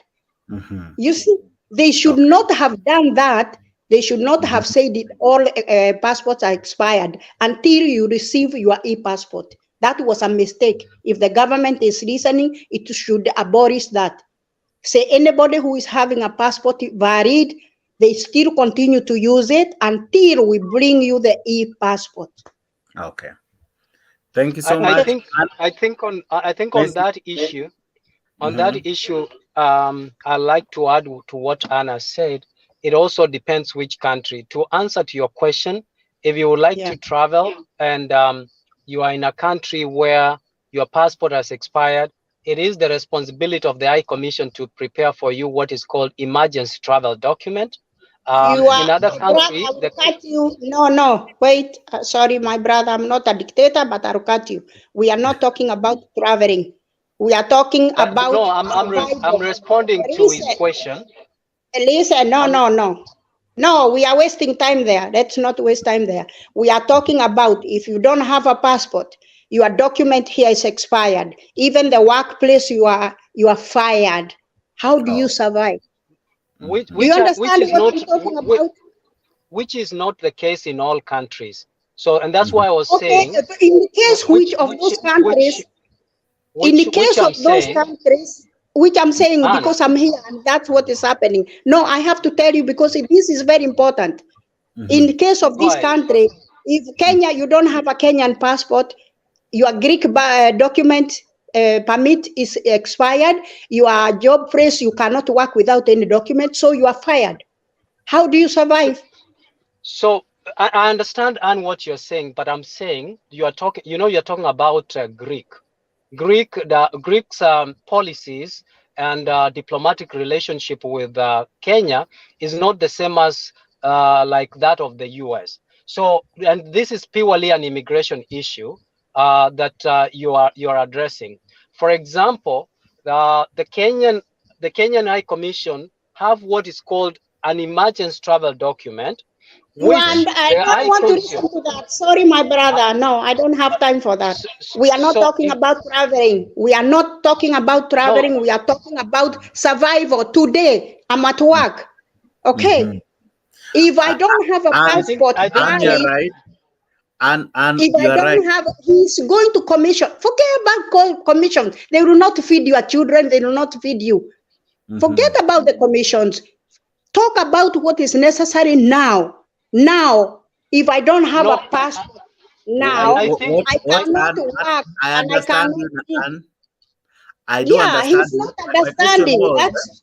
My question, I understand where you're coming from, and equally Miss where is also equally coming from. The only issue is, my question was in the event, because I am sure many Kenyans are watching us from different countries. Oh, and tomorrow I'll get a lot of phones. Yeah, and they could be having the challenges we are talking about, because we equally see them stranded and crying for help even online. So that's what we are trying to discuss. And I think Messi was trying to elaborate. And that's the issue that I'm trying to. No, they know this one. He's saying about how commission. Everybody is informed about that. We know. No, Anne, you are wrong. Anne, you are very wrong. And I'm telling you, this is an immigration issue. Nobody knows about the High Commission. No, there is. It is very clear. Let me finish. I listened to you when you're talking. Let me finish and as well. So what I'm saying, when you are in a foreign country, the High Commission has the responsibility to, once they identify you as a Kenyan citizen, to make sure that they have helped you in traveling back home if you have to travel back home. What Anne is talking about is if you are countries like in Canada, you don't have to have a Kenyan passport in order to work. All right. There are other documents. So you don't know what we are going through. There are documents when you land to that country, and that happens to United States, that happens to UK, Australia, and other countries. When you move to that country, when you got in, you were issued with documents of that country. For example, Jack, Kenya allows dual citizenship. Okay, so if your Kenyan passport expires, you do have, and if you have qualified to become a citizen of that country, then you do have documents of that country that will allow you to travel. I know. So I that know does all not this. make you, or that does not render you useless, not to work, not to survive, not to travel. But in Here cases in where Greece, they in don't allow Romania, dual listen, citizenship, here in Greece, okay? in Romania, in Albania, in Bulgaria, in all these countries, we don't have that right like Canada. So you must understand where So we are now coming. we are addressing Kenyans from all over the world, all over Canada. Sorry, all over the world. That is why we are trying to give them information that can help them. Equally, they can be aware so that they are not stuck thinking that they do not get the help from the High Commission. In fact, if you look now, Kenya is opening what is called consulate. Consulate are small offices of the High Commission in some cities of every. My brother, we have a consulate. Please. How So how is the consulate in Athens? It's just getting Greeks to come and invest in Kenya. That's all. Or if I need translation of anything. So don't tell me anything because really, I'm there. I know. their role in Greece. Sorry. Their role in Greece, you feel hasn't come out as what Messi is trying to explain.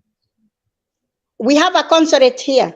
And the role of the consulate which we have, they don't have any authority to take our fingerprints, to to help us when we need to travel. It's either we get documents from our embassy in Rome or in Rome, because it's the one in charge of the Balkan countries. Which means they have failed in their role because Messi, how is it done there in Canada? Probably that's the difference. So what they do, the consulate will organize for the High Commission. You will raise, if you have any issue, you can go to the consular office, and they will collect and organize for the services of the High Commission to be brought, or a day that you can get the services that you need at your nearest consular office. So the services that I hear the frustration of Anne, and I see why she's very agitated, and Anne, I also appreciate that William Ruto is trying to bring the services and digitalize the services, so that we don't have to actually let me tell you, Jake, and I see why Anne is very frustrated. The High Commissions here have been like gods to like, you have to worship them, and their work, they have not been very invincible. They have not been very proactive, but now we have started seeing them being proactive because there is an oversight authority from the Ministry of Foreign Affairs. Okay, because the High Commission falls under the Ministry of Foreign Affairs. Now, like for example, during the IBC, when they were going around, it is the High Commission that organized for in their consulate offices, so that people could go vote there. That's where people voted, right? And that is where, when they were running simulation process of IBC was going to work, it was done in conjunction with the High Commission and the consular offices. So here in Canada, it has been working that in a way that has been slightly, you could see the fruits, but they have not been doing what they are supposed to do. And not every country has embassies, or High Commissions. That is why, if you look at Cyprus, for example, if you look at Kenya, for example, let's go back. If you look like Canada, for example, the High Commission of Canada to Kenya has been based in Nairobi, and countries like Tanzania, Uganda, from Central, even people used to bring their applications in Nairobi, So they kind of leverage, they put one high commission somewhere, and it becomes like a satellite office for a certain region. So, but the good thing with these countries is that it is functional, it works, you can get the service that you want. The problem with our people, and this is something that we've been having a problem, is that the government brings in people who work in the High Commission every 4 or 5 years.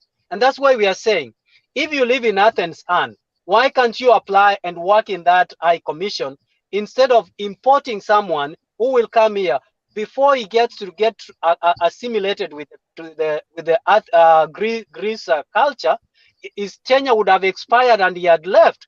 So meaning he has zero connection and culture and understanding of the environment, unlike you who lives there, who already has the means of living there. You have a residence there.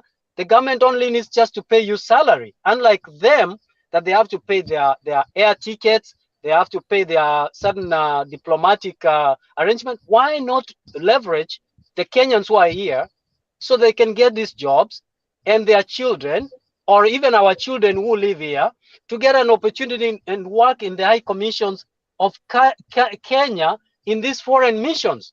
This is something that we are petitioning to William Ruto and say, look, you don't have to import or export people from Kenya to come and work here. Kenyans already exist here. Give them a job to work there.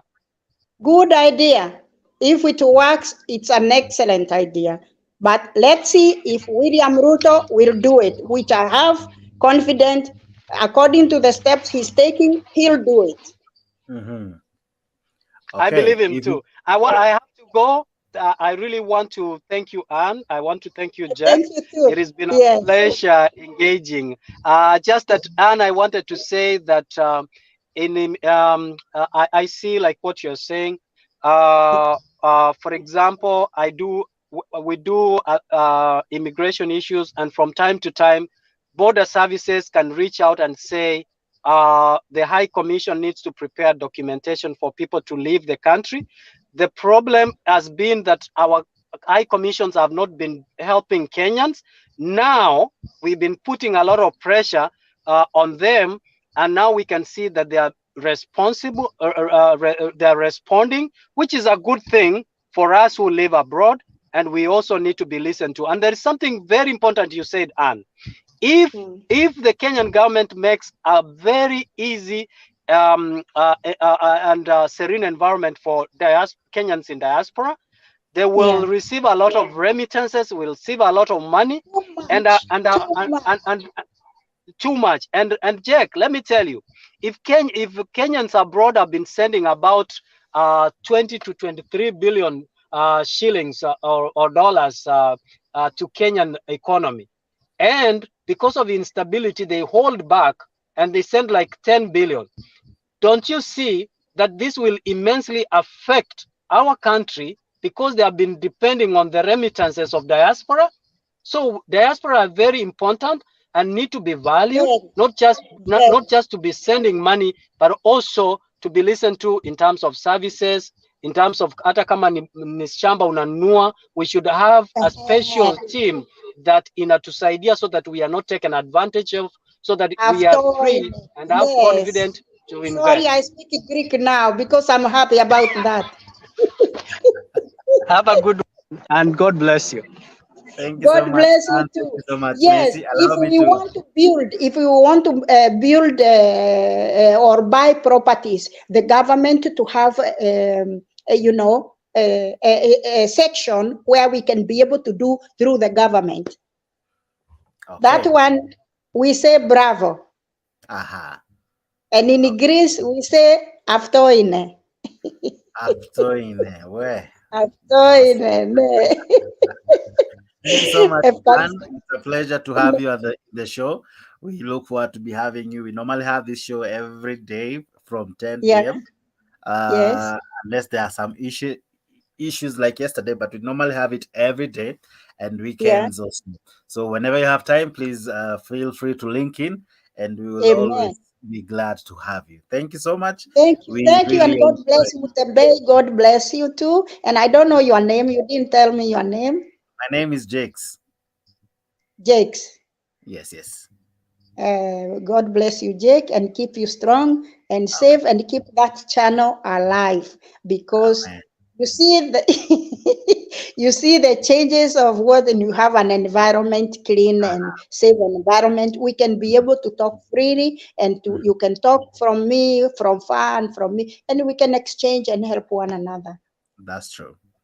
Okay, Jake. Thank you so much. Thank you so much.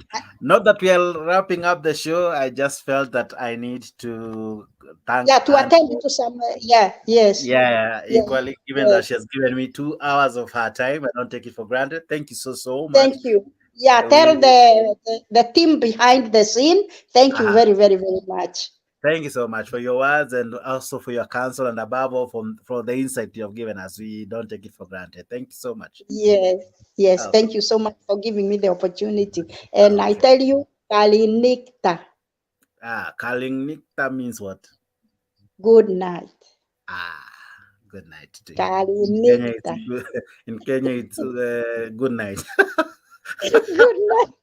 Thank Lala you so salama. Lala salama. Asante sana.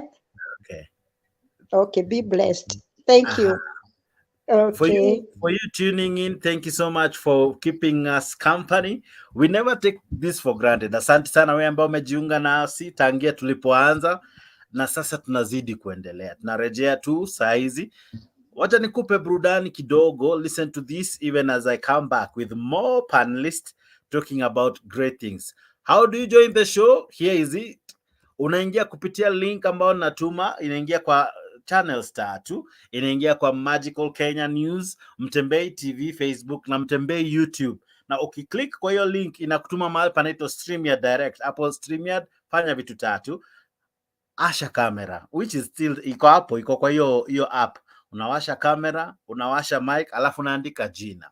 Hapo kwa jina si lazima iwe jina yako rasmi, ni jina tu ya kukutambulisha kwa show, alafu unajikuta kwa show. Karibu sana kwa show. This is Montem Bay Live. We still have some time. We still have some time, so you are allowed to come in. Let's have a conversation. But before that, allow me to play 1 or 2 clips, and then we go on. This is the first clip that I played even as we began the show. Let's listen in to what was making news headlines here in Kenya. No. If they come nearer, they carry fewer. Yeah. Let them carry fewer from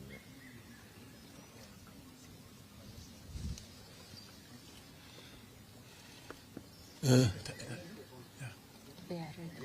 Okay. Well, ladies and gentlemen of the press, this is the leadership of Azimio la Umoja One Kenya Coalition Party, together with the delegates to the proposed bipartisan discussions that are scheduled to be beginning shortly.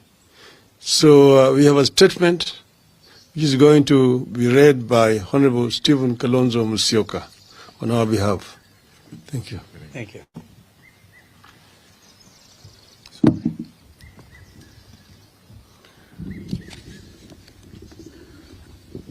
Ladies and gentlemen, this morning, or is it up to late this afternoon? This afternoon, the leadership of the Azimio la Umoja One Kenya Coalition Party, including those from the Houses of Parliament, met with our delegates to the envisaged national dialogue to review developments on the envisaged talks. Any reasonable observer of the happenings in the last few weeks will agree with us that Kenya Kwanza has no intention whatsoever of holding any dialogue at all, let alone one that is honest, transparent, and bipartisan. They have exhibited absolute bad faith from the beginning, and we will highlight the same as follows. Number one, when Honorable Ruto invited us for talks, he did not in his speech capture the entire framework for talks as had been agreed upon with the emissaries he sent to us. This includes leaving out key issues on the cost of living and electoral justice, which are of utmost importance to us and the people of Kenya. Number two, the delay in naming his team is a sign of a lack of seriousness that has been made worse by the inclusion of members of the Azimio coalition in his team, when the whole country knows that respect for multi-party democracy is one of the key issues we have put on the table. Number three, to date, Kenya Kwanza has failed to name the leadership team as a way of stonewalling. Number four, last evening, we learned of a motion drafted by Kenya Kwanza leadership, allegedly aimed at setting up a joint selection. The motion is in absolute bad faith for the following reasons. A, we have insisted on an extra-parliamentary process in view of the strictures of debate in Parliament. We will therefore not participate in any such parliamentary process. B, the motion is disguised as a product of bipartisanship, when in fact the leadership of Azimio in Parliament were neither aware nor consulted in its drafting. C, the motion proposed to name members of the minority party to the so-called select committee without any reference to the minority leadership, in violation of the standing orders of both houses. And D, the motion purports to set the terms of reference and scope of the discussions without any reference to us. We continue to insist that the dialogue must be about all the four issues, namely the cost of unga, fuel and electricity, forensic audit of the servers, bipartisan reconstitution of the IEBC, and respect for multi-party democracy. Kenya Kwanza cannot dictate to us what we cannot bring to the table. So given the foregoing, we as the leadership of a coalition have resolved as follows. Number one, we remain committed to an extra-parliamentary dialogue that is honest, transparent, meaningful, and bipartisan in conception and execution. Our members of Parliament in both houses shall not be party to any other process, and particularly not the one proposed in the motion by Kenya Kwanza. Number two, we have instructed the chairperson of our team, Senior Counsel Otiendo Molo, to formally invite the Kenya Kwanza team for a meeting to set the ground rules for the talks. Number three, our issues remain what we said before, and they are reduction in cost of unga, fuel, electricity, and school fees, opening and audit of IEBC servers, bipartisan reform and reconstitution of IEBC, reinstatement of the 4 IEBC commissioners, and end to the buying of MPs, which threatens multi-party democracy. Number 4, we reiterate the call that the regime must immediately take up the hospital bills of all Kenyans who sustained injuries as a result of police brutality during the recent protests and demonstrations, and pay reparations for those who lost their property and their lives. Number 5, that the coalition shall resume its weekly protests at the end of Ramadan, and further communication in this regard will follow. Otangula has directed the parliamentary leadership from the ruling Kenya Kwanza coalition and the opposition Azimio la Umoja One Kenya coalition to sit and agree on the terms and conditions of the bipartisan talks to forestall a possible fallout over the terms of reference. Alive to the hardline positions taken by both parties, coupled with Azimio's threat to resume street protests, Otangula urged the leaders to avoid sideshows and settle the matter as soon as possible to facilitate the approval of the 14-member team. His address coming on the backdrop of Azimio's declaration that it would not participate in the talks in Parliament and would instead go for talks outside Parliament. Chemutai Goin now reports. With the Azimio la Umoja, One Kenya and Kenya Kwanza coalitions unable to agree on the conduct of bipartisan talks, National Assembly Speaker Moses Otangula moved in to quell the brewing row. And resumption. Otangula ordering House leaders to engage and agree on the agenda of the 14-member Committee on Bipartisan Talks. He also acknowledged the list of Kenya Kwanza nominees and a motion detailing the terms of reference for the committee. Sit together, avoid unhelpful brinkmanship, and bring to the House something in furtherance of the wishes of the two leaders, the President and the former Prime Minister. So Kimani Ichung'wah and Wandai, we encourage you not to play to any gallery. As long as the Kenya Kwanza coalition demonstrates utmost good faith, demonstrates political will, and comes forward with open hands and open hearts, we are going to engage. But any slightest indication of lack of good faith or lack of goodwill, we shall go back to the people. We should be able to sit as leaders and come up with solutions, be able to harmonize the motion on the terms of reference and what this committee will be doing.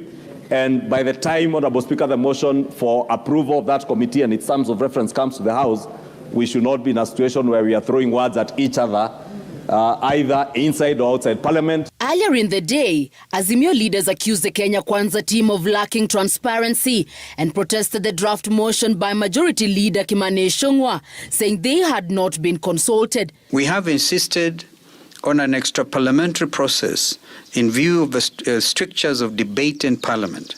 We will therefore not participate in any such parliamentary process. We are ready and willing to engage in these talks, as long as they are as inclusive as possible and they are not confined to Parliament.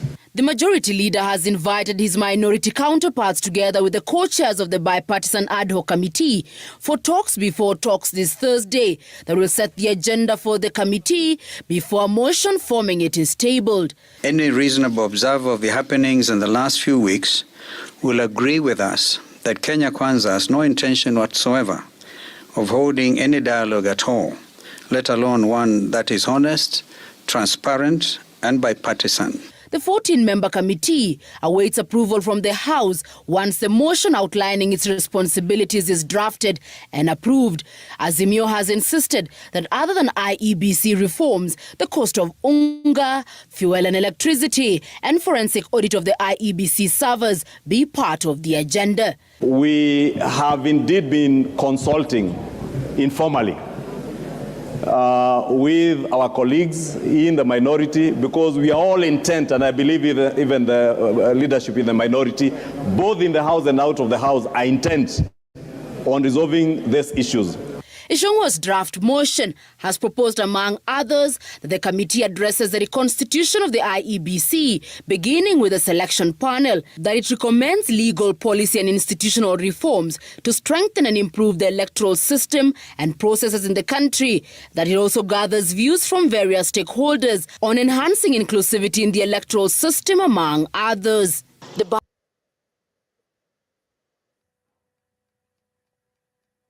Kuwa na uchaguzi bila ubishi wa matokeo. 2007 tukaunda coalition government. Tukafikiria katiba mpya ikija itasafisha mambo ya uchaguzi. Lakini hilo halikufanyika. 2013 ikawa ni shida.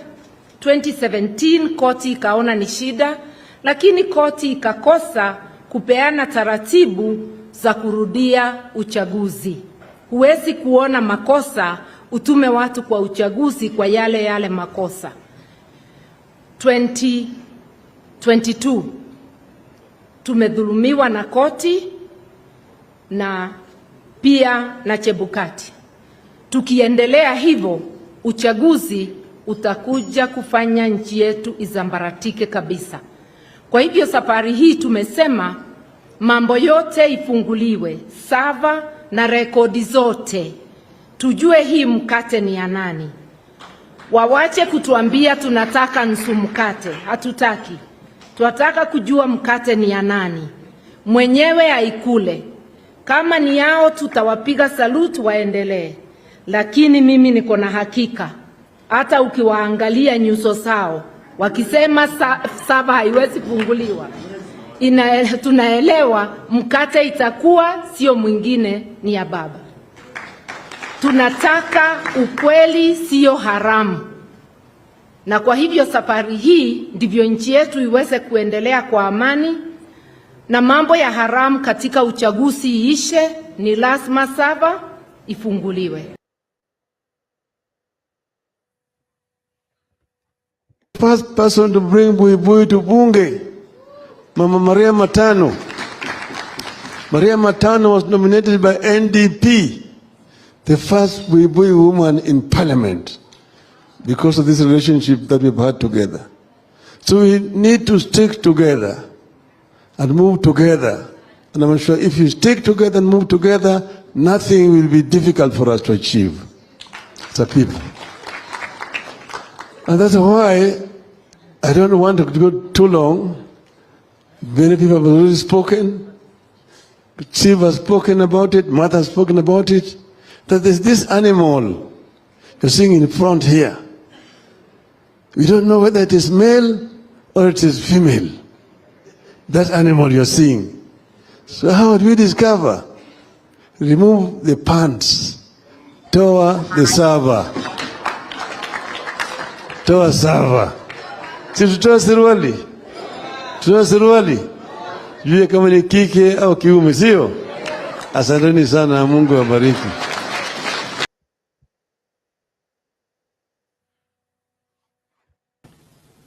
Sisi wote tunataka amani katika taifa letu la Kenya. Tunataka utulivu katika taifa letu la Kenya, ndio tuweze kushughulikia yale mambo ya muhimu. Tupange uchumi, tupange kilimo, tuzalishe chakula, tuzalishe nafasi ya ajira, tupange ile kazi ambayo itatusaidia kwa mambo ya universal health coverage na mambo yale mengine yote ambayo ni ya muhimu kwa wananchi wetu wa taifa la Kenya. Na kama rais niliuliza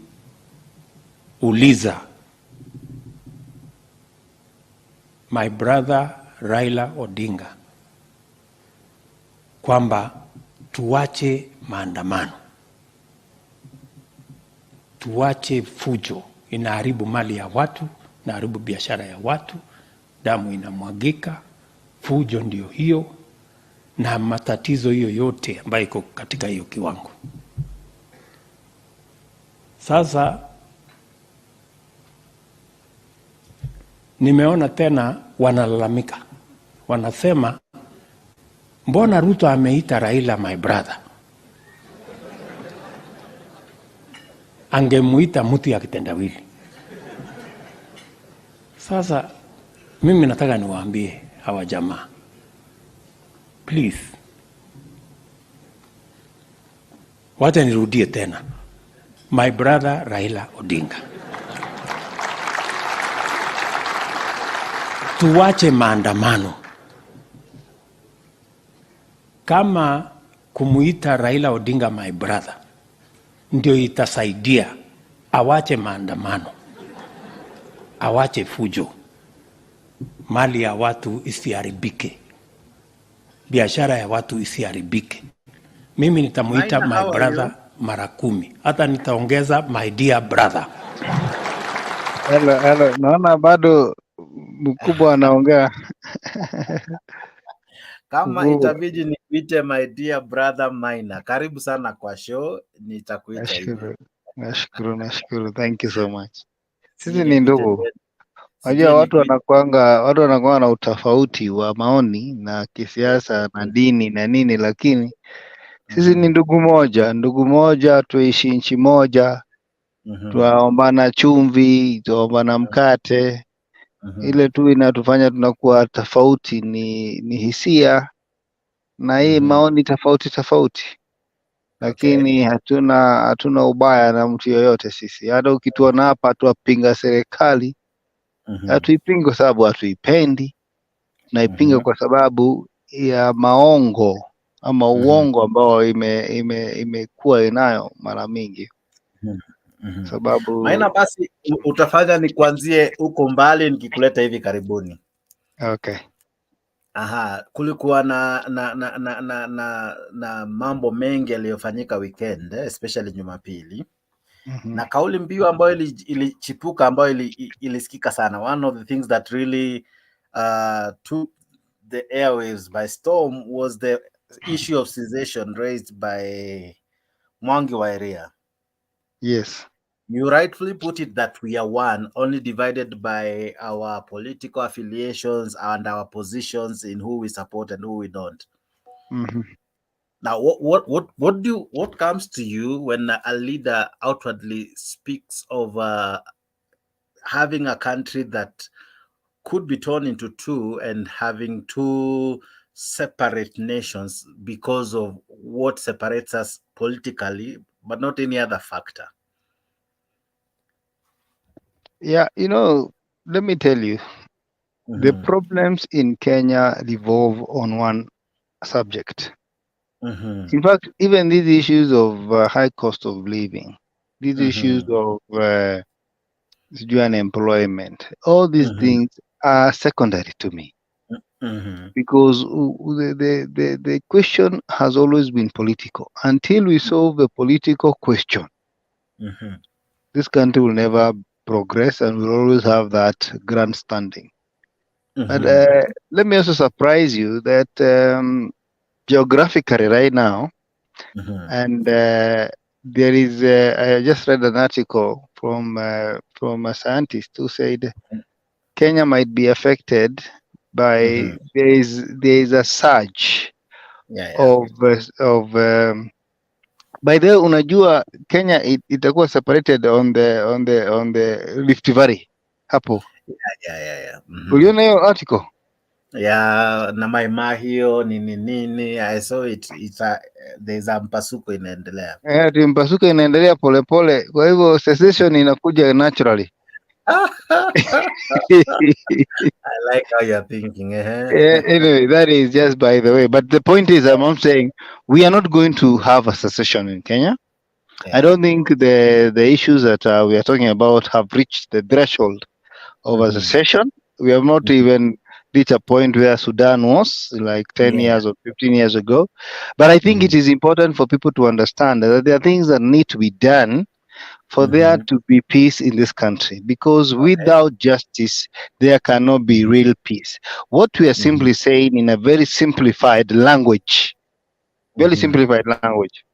is that can the server be opened so that if it is Mr. X who won and not Mr. Y, then we can salute that person and all of us can submit to his power and authority, because that is what it calls. Because let me put it this, why is Kenya having issues, elections of elections? It's because we find ourselves hiding things under the carpet. Under the carpet. Okay. Now, Mimi, at today, they were talking about land issue. But we have a whole commission of Dongo, which gave a direction on how we can solve the land issue and we become a one nation. We have another report by TJRC, Truth and Reconciliation Commission. Surely, these are reports that are there. Anyway, I think you're playing some clip. No, I'm not. It's because you don't have an image on your end. So as nisikae ni mimi too, I'm doing that. But go ahead. Yeah, you know me, I'm a political figure, But funny enough, I know you. But anyway, I'll not dive into that. Let's go ahead. So that is it. Hiyo maneno tuongea kwa inbox, hiyo mambo ya kujuana. Tukutane mai tukunywe kahawa moto, hot coffee. So what I was trying to say is that we have reports upon reports at State House that can solve the problems Kenyans are facing in Kenya. But some And of we these have, reports, Mr. Minor, you rightfully say them, but some of them are gathering dust because they were compiled so long ago. The TGRC, the one, the Waki one, the Akiumi one, the Ndongo one, there are many, right? And each of them has something that there's a recommendation that probably could be the key solution, or rather the it thing that probably ends the issues beneath. But I don't think us saying that this report now will solve the issues immediately. Probably we need to look at them one after the other, yes, right? And then as we are looking at one after the other, we also need to ask ourselves what are the short-term issues and the long-term issues. And I think that's why the reports are there. But I think we have never had a leader, I don't know if you'd agree with me, who has come out ready to implement the recommendations, ready to work with the findings of these reports, because some of these reports have great findings in them. I know that. But unfortunately, there is no that one leader, be it former Prime Minister Raila Odinga when he was in power, be it Kibaki when he was in power, Uhuru as well who came in, Ruto when he was a DP and now a president, depending from what angle you look at him from. But do you see a situation where Kenya finally comes out of issues and follow what they put on paper, what they put in words? Because even the constitution itself is a solution to some of the issues that bedevils us. But we don't obey our institutions, we don't follow the law, and at times we act above the law. What really is that one thing that we need to do even as a country, because of those reports you have mentioned, that probably we may move forward? I think even in these bipartisan talks, I think the most important, I think we should bring those things on the table. I think we should dust them out and bring all those reports. There's even a report on devil worship, if you remember. I don't know whether by then Yeah, you were born. I remember. As we were born It's a long kitambo time. when tukunywa maziwa ya Moi. So Yeah, there are I things remember. that are affecting even our schools today.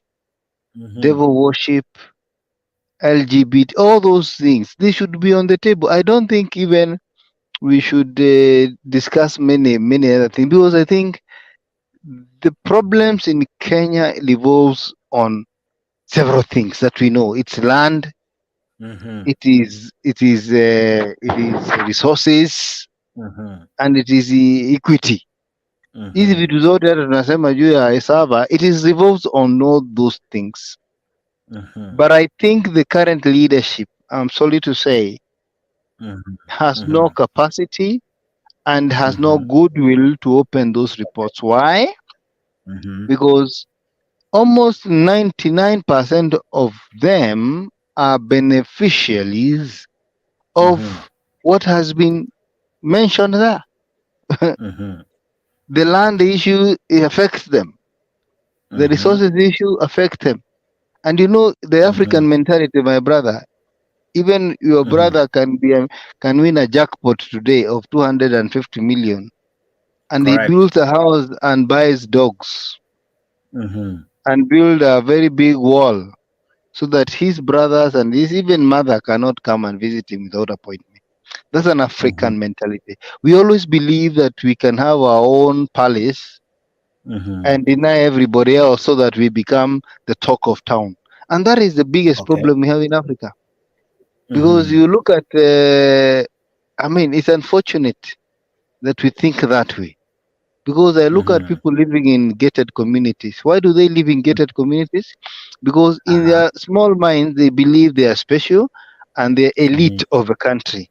And they should have us. But at the end of the day, when you get out of your gated community, you get to a slum. Sewage is running everywhere. There is no enough water even in your gated community. There is no enough electricity. What is a gated community helping you with? You understand? And therefore, eventually we all gonna go back to where we began, because me, I've seen people having so many houses, they cannot live even. You have like 200 houses, and you cannot even live in 2 or 1. And that is where the problem is. So we know that the leadership of this country, the successful governments of this country, have benefited from that those for many years, and the report accuses them, and they cannot dare touch them because they know once they touch them, then they touch their property and they touch their ego. But you see, mine there's an old saying that says, when bones are mentioned, old people shake. When what is mentioned? When bones are mentioned, yes, old people shake. Could it be that even the opposition or their opponents, they themselves as well in equal measure wouldn't wish such reports to be either made public or discussed or even debated, because in one way or another they are almost all birds of the same feather? Of course, these things is cutting across because there are people in Azimio and of course in Kenya Kwanza. I mean, it is so difficult to separate the good one and the bad one in both teams, because you'll always find even people in Azimio. For example, I will give you, there are people who are staunch Kanu in Azimio. For example, Kalonzo Musyoka. Kalonzo Musyoka has never been an opposition person. Yeah. In Kenya Kwanza, there are people who like Gashagwa, and of course Wakina. They have always been people who have been beneficiary of his government. So it is I can tell you it is difficult, and I don't think this crop of leadership today will change this country until we get something else or someone else who will be able to change.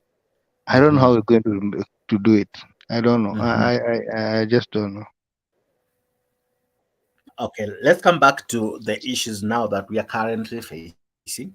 Now, here is the president trying to, I don't know if to call it extending an olive branch to his opponent. And then here is also the other side, truly hell-bent that they will not stop anything apart from opening of the server. By the end of the day, how do we solve this stalemate? Because by the end of it all, somehow some of the country needs to move forward. The ego. Let me put it this way, my friend. I think without opening the server, there will never be anything solved. I'm even thinking that even these issues of high cost of living, those are just to whip emotions. Yeah, the issue is the server. That is where the problem and the thick of the matter is. And therefore, the only way to solve it is to open it. Just open it, because servers are just systems. You just go there, put your team and this person's team, put an audit and find exactly what happened. Because there was real-time events that took place, and that is what people want to know. Yeah, was that result transmitted the way they were supposed to be transmitted? Just that, and then we move forward. Otherwise, I don't think there will be anything. If I may call, you see, yeah, and I think I've ever asked you this before. Sava is a representation of what happened in the right? Yes. In the ground where you, as you rightfully one time said, that's where you went and voted. When you went into a walked in, you were issued with physical ballot papers. You voted in physically. You ticked in the ballot boxes, or rather, you marked your candidate physically. You didn't do it online, right? Then your result, or rather, your vote was counted and tabulated somewhere. and eventually it was counted, tabulated, then that result was what was captured. Don't you think it would be wise if we went to where it all started rather than going to its conclusion? We go back to where it all started, go to how it was counted, if the count was correct, if it was well documented. By documentation here, I mean the Forms 34A, because each candidate, as per law, is presented with all the forms. I'm sure Raila has his own share. Ruto equally has the same, Wajakoya and Wahiga. They all have their Form 34As. Yeah? And then we kind of repeat what was happening in Bomas. We kind of counter check. This is what Form 34A says. This is what saved. This is what my agent reported. This is what appears in the server. Because by the end of the day, if we go to the very last end and we're not coming down to how it started, aren't we still opening another can of worms? Because someone may still say even the servers was tampered with even after the results were announced. Don't you think it would be wise if we go back to how it all started? Because by the end of the day, you walked into a polling station, you as Minor, did it physically, rather manually. Then the results after that, after it was counted and filled in a form, that's it. That from that point, it's where it became electronic. Why don't we begin it from how it started manually? Because I think we can. I don't know, but I think we can. Why don't we insist that if we audit the server, let's also audit the votes, audit the documentation, so that if we are to find recommendations, solutions, and even find a way forward, we have gone to the root cause, the plant, because there's how it all started. Were there issues in the tabulation? Were there issues in how the documents were, because if you remember Minor correctly, we had two sets of books of 34A, right? Yes. You remember we Can you had hear book me? A, book 1 of 2. So yeah, I can hear you. I don't know if you can hear me. So I'm saying, can we go back and see in some certain polling station, book 2 was the one used, in another polling station, book 3 or whatever, in some polling centers, we are coming out to really say that this is the true picture of our elections 2022.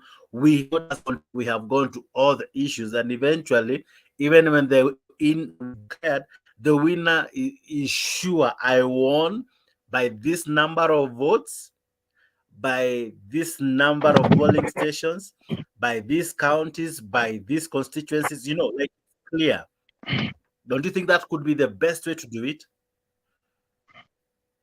Yeah, I want to give you an analogy. I don't know whether kama umeshaikunywa pombe fake. Do you take alcohol? Personally, I don't take alcohol.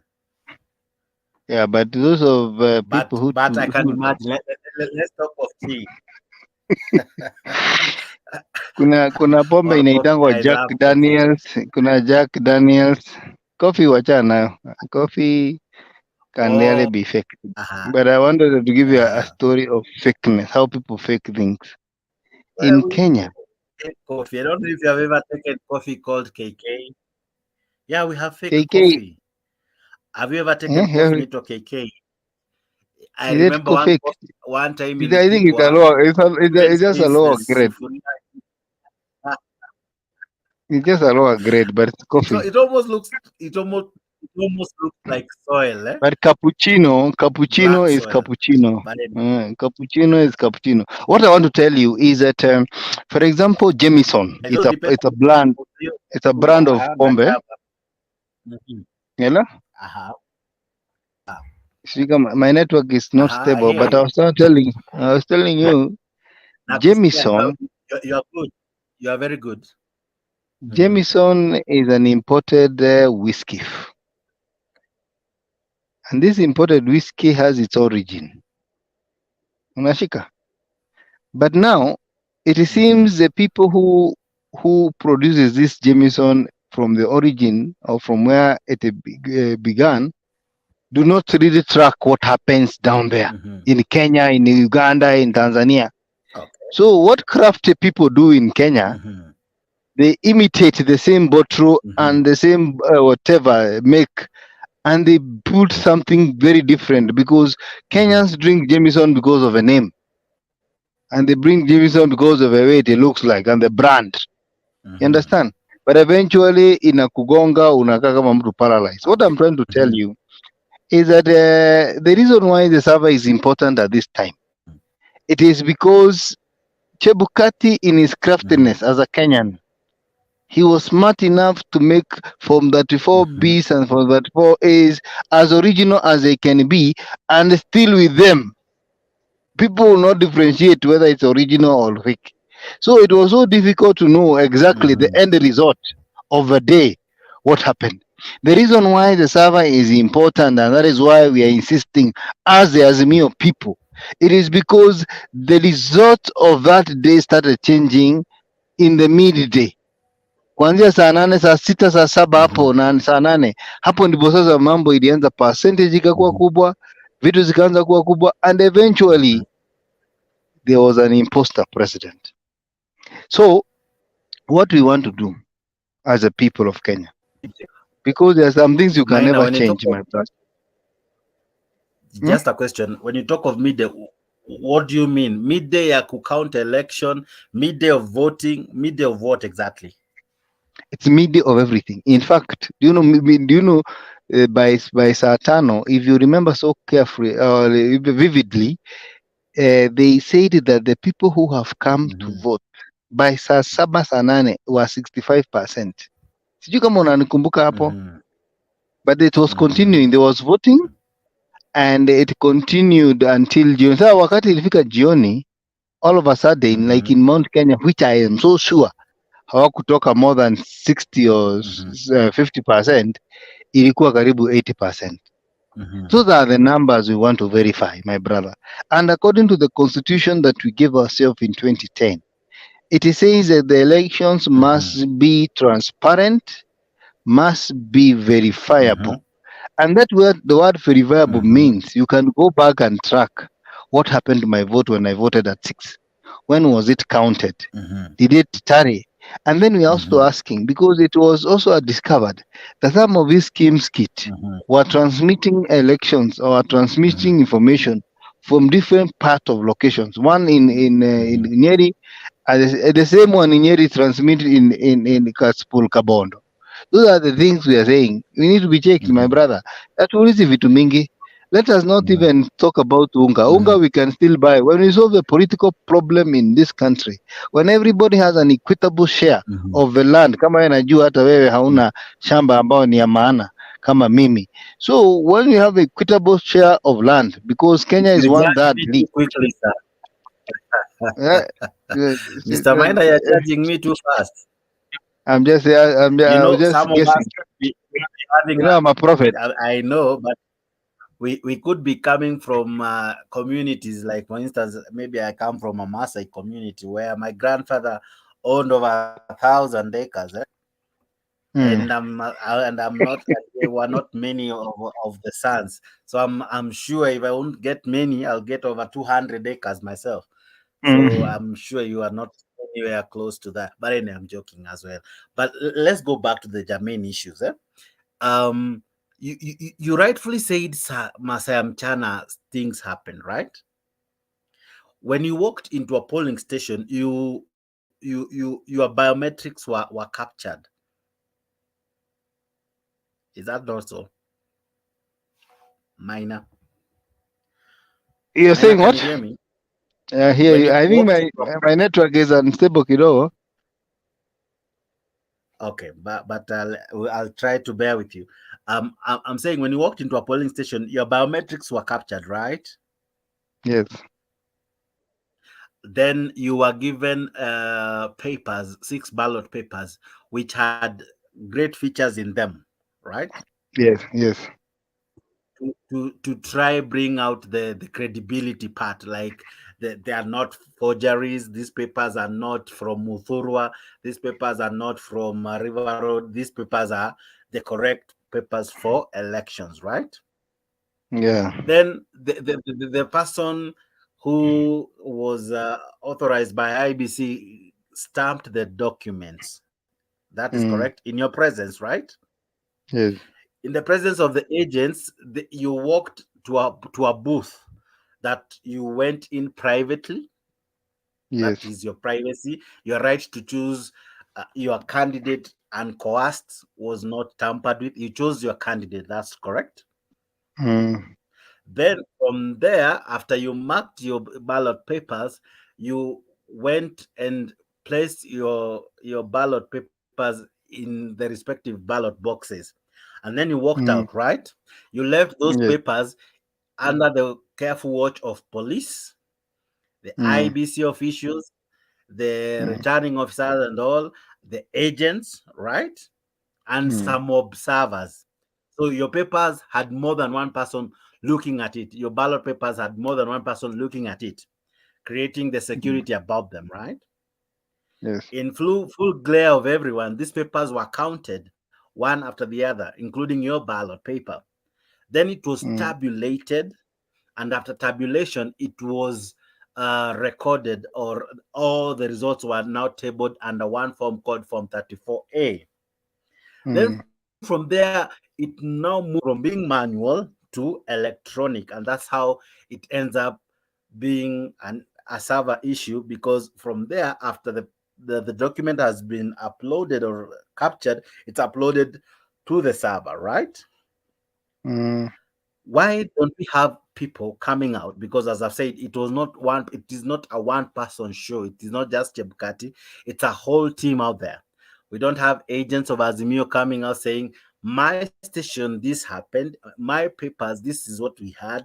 This is the Form 34A I had, different from the one either showcased by IBC at Bomas or by IBC at the constituency level, because this document, as much as it was uploaded on the portal, it is the same document that still made its way to the constituency level and then eventually to the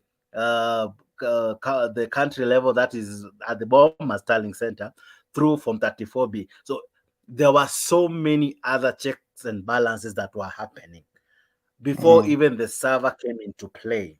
So if we were just to look at one particular element, are we not doing a disservice to every other stage that took place for this document to even appear in the server in the first place? You're speaking as if you're a visitor in Kenya. Because when you tell me when you tell me that is how people how you have responded, that's how people escape serious questions. That's a serious question, but Kenyans, everybody is having a price tag out here. Hata mimi niko na price tag. There's nobody that is you can trust in this country. And I'll tell you something, and I want you to remember this statement for the rest of your life. An institution is as important as the individual. So the institution of IBC was compromised from the word go. In fact, it was so meticulously done that anybody who goes and thinks that he can find particularly the evidence that you're talking about, the watermarks and stuff like that, you won't find that there. And the reason why actually anybody with his sense in his right mind wants the server to be opened, it is because then the server can show the anomaly. The thing that you do online, even right now we are talking with you, it is super connected to such a way that even after 10 or 5 years, we can still find ourselves having this conversation. All I want to tell you is that the reason why it is important to look for the server, it is because we want to see the abnormality. When did the abnormality start happening? Because if it is not about the papers, that is not an issue. The issue is how well was this thing stolen? Because it seems it was so well planned to a point whereby it was to deny somebody the presidency. And it used a lot of money to make it happen. And it is not the first country to have such kind of this thing happening in Venezuela. It happened in Sri Lanka. It also happened in Uganda. So it is something that has been happening all over the world. that what matters to the world, what matters, it is not those who vote, but those who count the vote. And so what Ruto needed is just enough votes from his domicile, from his area code, from his stronghold, so that even if he steals, he doesn't steal abnormally. Come on, Anibada. Am I communicating? So that he doesn't steal abnormally. He steals something that is making sense. Because if he steals 100,000, 20 votes here, 10 there, 200 there, then it becomes so normal that that is his vote. But for you to find the truth, we have to see the verification. And me, I'm urging him, acha kujipiga kifua, because mi sioni kwa nini aongoze nchi ambayo imegawanyika. To me, I would rather be no president. Let me tell you, you don't enjoy presidency if indeed. And I saw him the other day. Actually, I saw him even come to Kashie. Yeah, you'll find that even nobody was interested with him. Why? People are losing taste, even the ones who voted for him, because until you make this country think the same and work on the same project, you will not lead a country. And that is what is happening right now. Look at the way the economy is, basically. Yeah. Look at the way. In fact, let me put it this way: if he doesn't put everybody on the table, and we move forward as a country like the way other countries do, then there is no country is going. In fact, he's going to go down in history as the worst president that has ever been there. Why? Because surely it is the first time in the history of Kenya where MPs were salaries were delayed, where some of the people have not been paid for more than 3 months. Surely, when you look at all these things, he has bigger problems than the people who are actually questioning him. Because if I was the president, I don't care. I would just say, open the server, sifungue, bring an auditor, watch us ziangaliwe, let us see the anomaly, let us print them, let us see the anomaly, let people see that I really won. Lakini hii kuniambia ati sijui I went, there was a supervisor, sijui there was agent, sijui there was a observer. These are people who are under payroll. These are people who are planned. In fact, I'm telling you, like the observers, and this one you can attest, they were, the observers come to Kenya, then they are welcomed in a 5-star hotel, and then they are welcomed by the government, remember, and then they are handed over to the institution that is conducting elections. So there is a department in the IEBC of marketing and what we call public relation.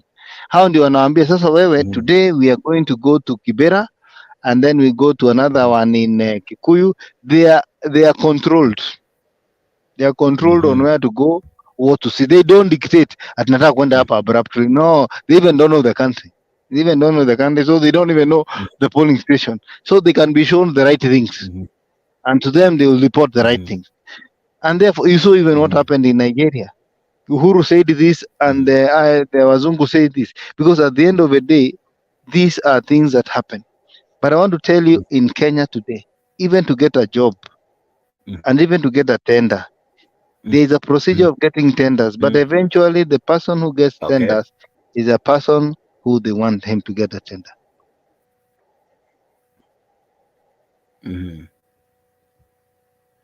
Let me go take you back to a statement you have just said, that probably Ruto will go down in history.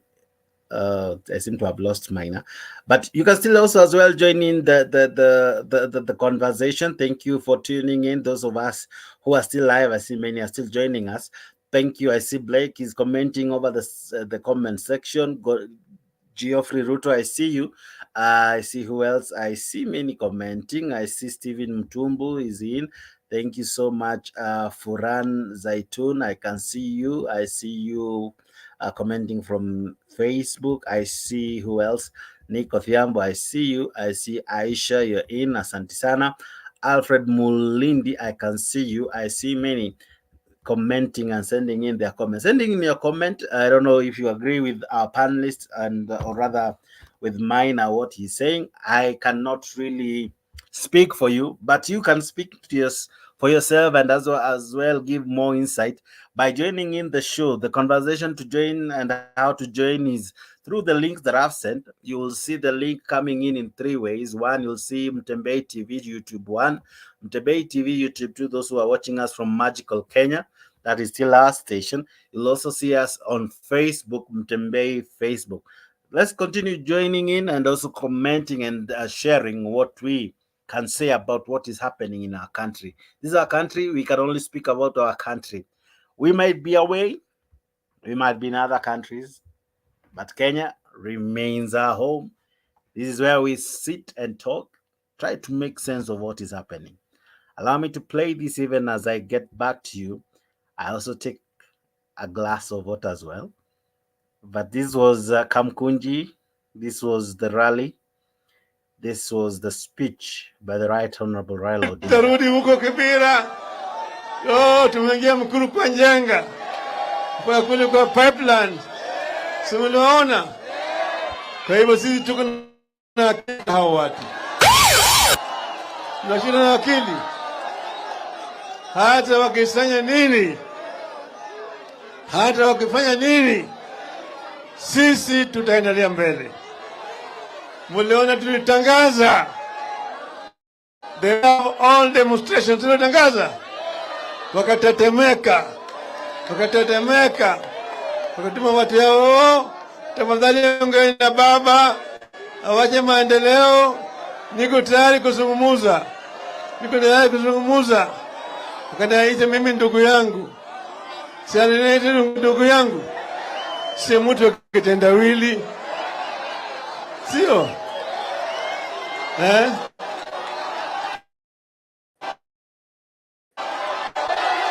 Raila usiache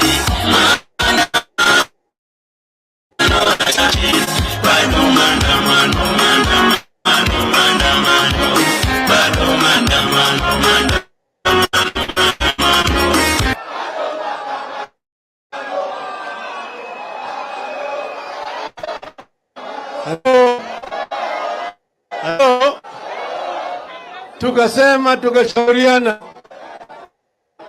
Tukasema tukiendelea mbele, wakasema sisi ni watu ambao tutaki mazungumzo.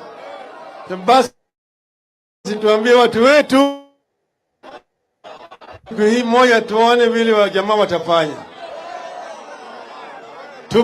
Tulipozima moto namna hii, wakaanza tena mambo yao. Tulisema kama mnasema nataka mazungumzo, tuko tayari. Tukateua watu 7 kiongozwa na wakili Otiende Amolo. Tukamwambia hiyo ndio delegation yetu, sio? Wakasema wanataka mazungumzo ndani ya bunge. Kasema hapana, ndani ya bunge.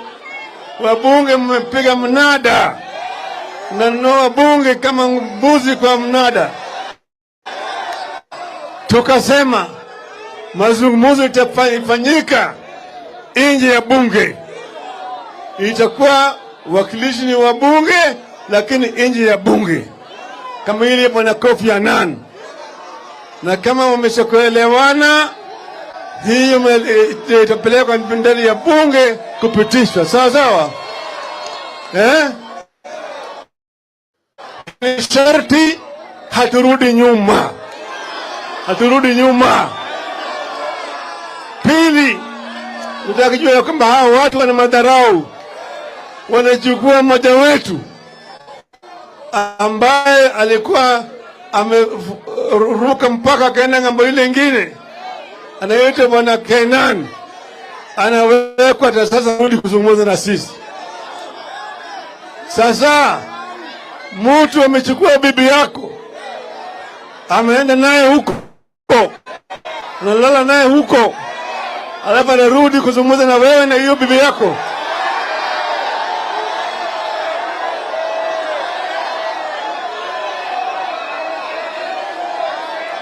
Hiyo sio matusi. Tumesema tutaki kuona sura ya bwana Kenan. Kenan cannot be a delegation representing Kenya Kwanza. He was elected to Parliament on the ticket of Jubilee, which remains a member of Azimio coalition. Hatuwezi kusumuza Azimio na Azimio. Sawa sawa? Sawa sawa? Sio ni sharti ipitishwe hapa. Mnakubali namna hiyo? Wangapi wanakubali? Nione mkono. Bwana Ruto, wacha Azimio, wacha Sabina Chege, wacha hawa watu wote ni watu wetu, walichaguliwa na tikiti ya Jubilee. Ukishika hao watu utakuwa unafanya vitendo vya uzinzi, vitendo vya ukahaba, na hii hatutaki kuona hapa. Sawa sawa. Sasa tumesema tumeweka vile vile masharti ya mazungumzo. Kwa tumesema mambo ya kujadiliana. Kwanza, gharama ya maisha, bei ya unga mpaka irudi chini shilingi 100 kwa pakiti. 100, hapana 150, 100 shilling per bag. Unaunga mkono? Unga mkono, nione mkono hapa. Hello? Hello? Bei ya mafuta mpaka irudi chini. Bei ya stima irudi chini. Sasa karo ya shule irudi chini. Umeelewana vizuri? Mnaunga mkono? Mnaunga mkono? Ngapi naunga mkono? Nione mkono tena. Hiyo ni sharti ya kwanza. Pili, tumesema mpaka Sava ifunguliwe. Mpaka Sava. Hapo unaunga mkono, nione hapo. Tumewambia ya kwamba ikiwa kama nyinyi mmeshinda, shida gani kufungua Sava? Wale mamluki ambayo waliingia kwa Sava kuongoza mtu anaitwa Jose Kamago, juzi walikuja hapa, bado wako hapa. Walikuwa naishi katika hoteli moja kule Kilele, wakatoka pale wasiposikia kama tunajua, wakapeleka kule Karen, hoteli nyingine huko Karen. Baadaye sasa juzi wametolewa, wameenda huko, sasa wako Masai Mara, kule Masai Mara Lodge. Ni watu 4. Unafikiria tujui? Tunawajua. Kila mahali wanaenda tunawamulika. Wanaingia kule, wanajaribu kubadilisha mambo ndani ya hiyo Sava. Lakini tayari tuko na record ya Sava. Niwaambie kama unafanya kazi bure. Kazi bure kabisa. Bwana Ruto, yao mamluki yako toa warudisha wewe kule Venezuela. Sawa? Tumeelewana vizuri? Hata wale vijana ambao wanafanya nao kazi hapa, hata yule alikuwa mkurugenzi wa IBC Bwana Cheloba, wachana na hao watu. Hata Chebukati amekutana na hao watu. Tumeelewana vizuri? Tunawamulika kila mahali, wakitoka hapa tunaona namna hii tu mambo yao. Sawa? Sava ifunguliwe, sio? Tatu, tumesema tuko tayari amani katika taifa letu la Kenya. Tunataka utulivu katika taifa letu la Kenya, ndio tuweze kushughulikia yale mambo ya muhimu. Tupange uchumi, tupange kilimo, tuzalishe chakula, tuzalishe nafasi ya ajira, tupange ile kazi ambayo itatusaidia kwa mambo ya universal health coverage na mambo yale mengine yote ambayo ni ya muhimu kwa wananchi wetu wa taifa la Kenya. Na kama rais niliuliza my brother Raila Odinga kwamba tuache maandamano, tuache fujo, inaharibu mali ya watu, inaharibu biashara ya watu, damu inamwagika, fujo ndio hiyo, na matatizo hiyo yote ambayo iko katika hiyo kiwango. Sasa nimeona tena wanalalamika, wanasema mbona Ruto ameita Raila my brother?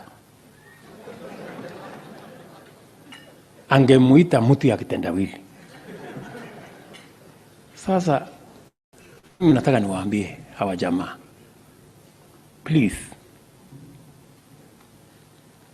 wacha nirudie tena, my brother Raila Odinga, tuwache maandamano. Kama kumuita Raila Odinga my brother ndio itasaidia, awache maandamano, awache fujo, mali ya watu isiharibike, biashara ya watu isiharibike. Mimi nitamuita my brother mara 10, hata nitaongeza my dear brother.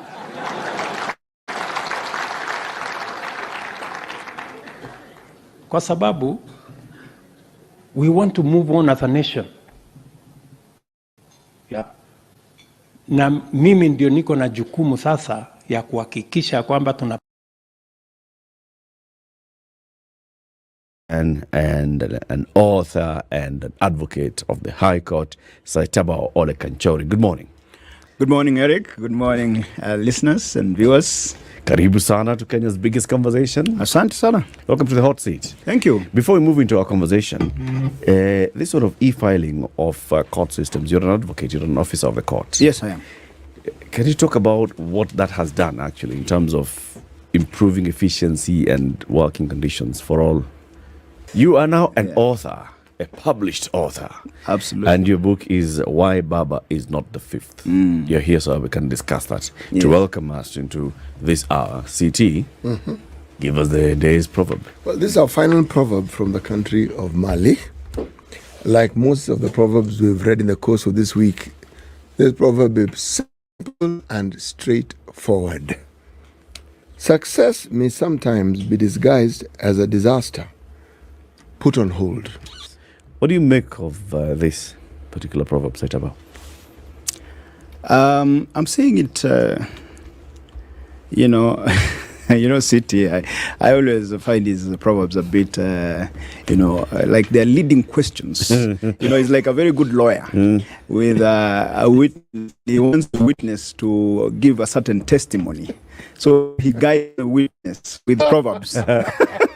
In the courtroom, we call those leading questions. And they're not allowed to have your own witness. So, but I would say, yes, indeed, success can also be very destructive. Just like failure can also be edifying. So, success indeed can expose you. Because they say if you want to know a man, give him power. And success is power, by whatever form it comes. So if you want to know a man, let him be successful and you know him.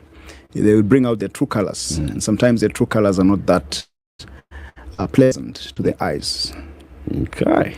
But there's also the other side of it, which is that, if you look at the flip side, that failure also is many times is actually, we learn more from our failures, our failings, and setbacks. So failure is a step towards success. Success, yes. Okay. Well, last year, before August, we had interviews with you on Spice FM, on KTN, talking about the preparation election.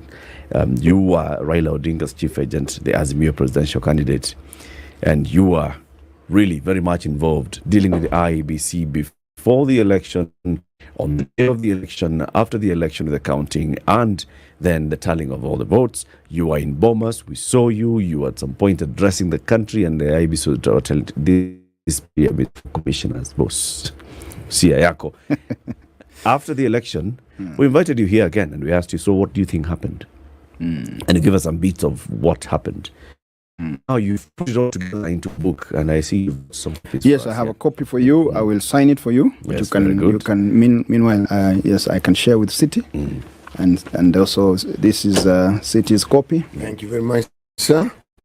And this is news copy. So she's not here today, but I'm sure you'll give it to her. Keep it for her. We will keep it for This her. is actually City. This was yours. I was just about to sign it. Okay. This is news, but you can. I'll sign them. We'll give it to her next. Very year. good. I'll sign. Yeah. So. It's the book Baba the Fifth by Satana. Why Baba is not the fifth? Why Baba is not the fifth? You see, you've got to see the fine print. Yeah. So you see, the art in the title of the book is when you see it, you read Baba the Fifth, but the story is why Baba is not the fifth. The reason for that is really, writing is a work of art. City, I know you know that. And that title has two, is twofold. One, it gives a story, but also it talks about Baba the Fifth. There is no other Baba the Fifth. There will never be another Baba the Fifth. So even when you see the title and it reads Baba the Fifth, there is no any other Baba the Fifth other than the distinguished Right Honorable Raila Amolo Odinga, the one man that this country for many decades and perhaps centuries to come will talk about, who have contributed immense as a nation. But then this is the intriguing tragicomedy of how Raila Odinga lost to William Ruto in the presidential race. Yes, that is a story. It is a story of how the elections of 2022 went down. A seer. So you can't say with certainty that you're right. So you are left with also some doubt, and they put doubt in you. Maybe I'm the one who is wrong. So you don't push beyond a certain point, because you also trust that what they're saying, they know what they're talking about. I mean, I'm not talking about people from the streets. I'm talking about allies and advisors. So, and they had, I wanted to believe that they had the most interest and investment in our candidate. So, but surprisingly, to the last minute, I started this immediately I was appointed. I think if you back to the record, because the internet never forgets, I was appointed on the 6th. By the 9th, I was already on IBC's neck. And do you know how much hit I took because of that? I was told, no, leave IBC alone. You are overzealous. You are overzealous. We did not send you there to... I said, but what is my work? As a chief agent, what is my work if I cannot protect and if I cannot raise issues on the process? Because an election is not an event. So I started raising issues on the simulation. Or the simulation, yeah?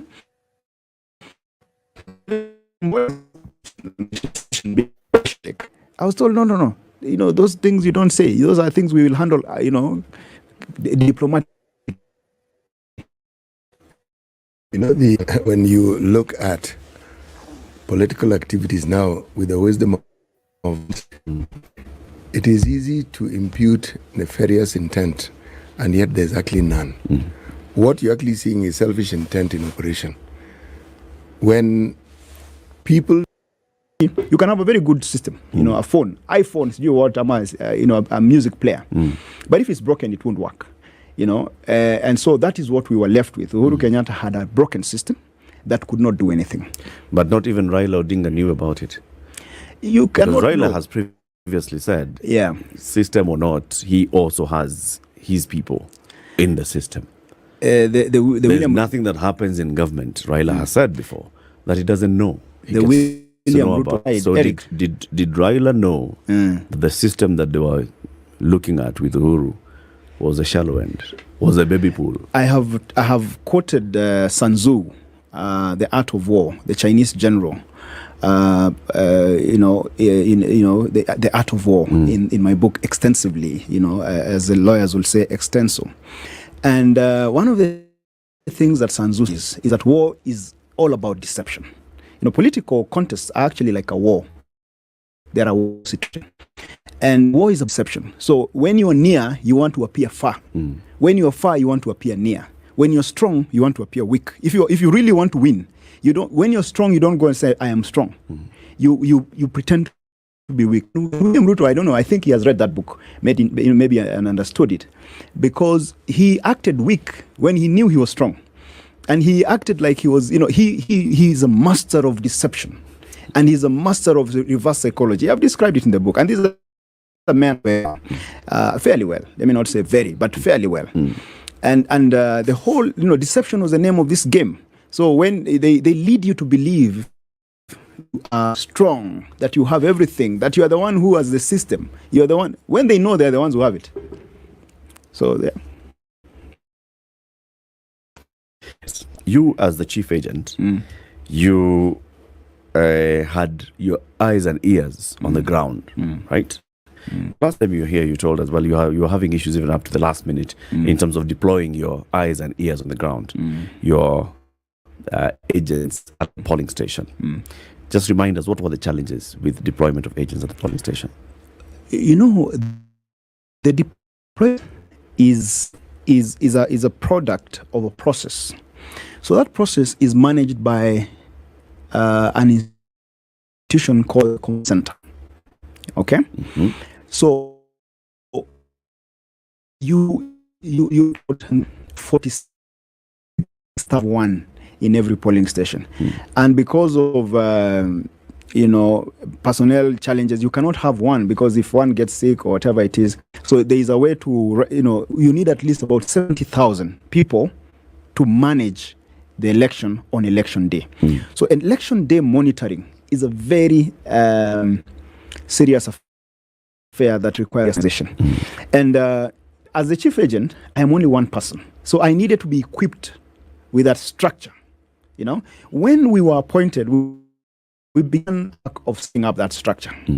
But as we were doing that, and my colleagues, if they are to be honest, they will say this. The truth is very difficult sometimes to say, and I understand them. If them, they're still invested in hoping that something. Maybe they're hoping that something will still be thrown their way. But anyway, the truth sometimes is bitter, but it is the truth.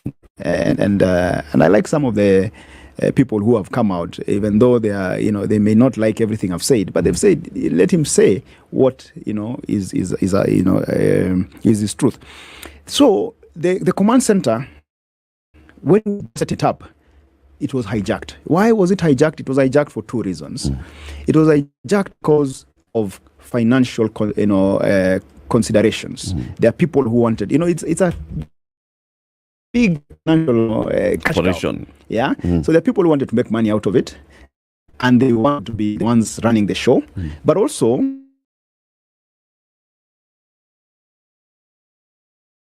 there are people who had been planted by the opportunity, and I've described it in the book.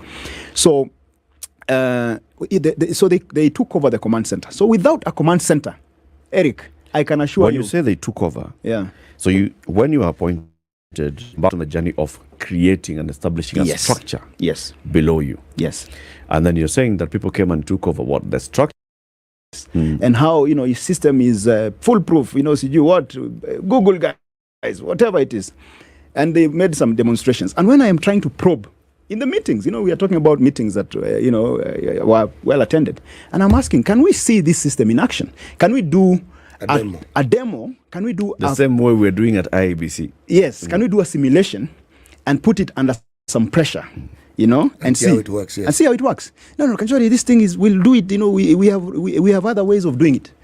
Do you know that so-called system did not even transmit one form? A whole CS. What do you mean? Even one form. Okay, so what did you? So you want to tell me that guy was what was he doing? Wait. For it to transform a form, to transmit a form, you needed to have something at the polling station. Yes. That then is feeding that form into that system for it to appear at your command center, Tower of Babel, or whatever. The Tower of Babel. So did you have those gadgets at the polling station?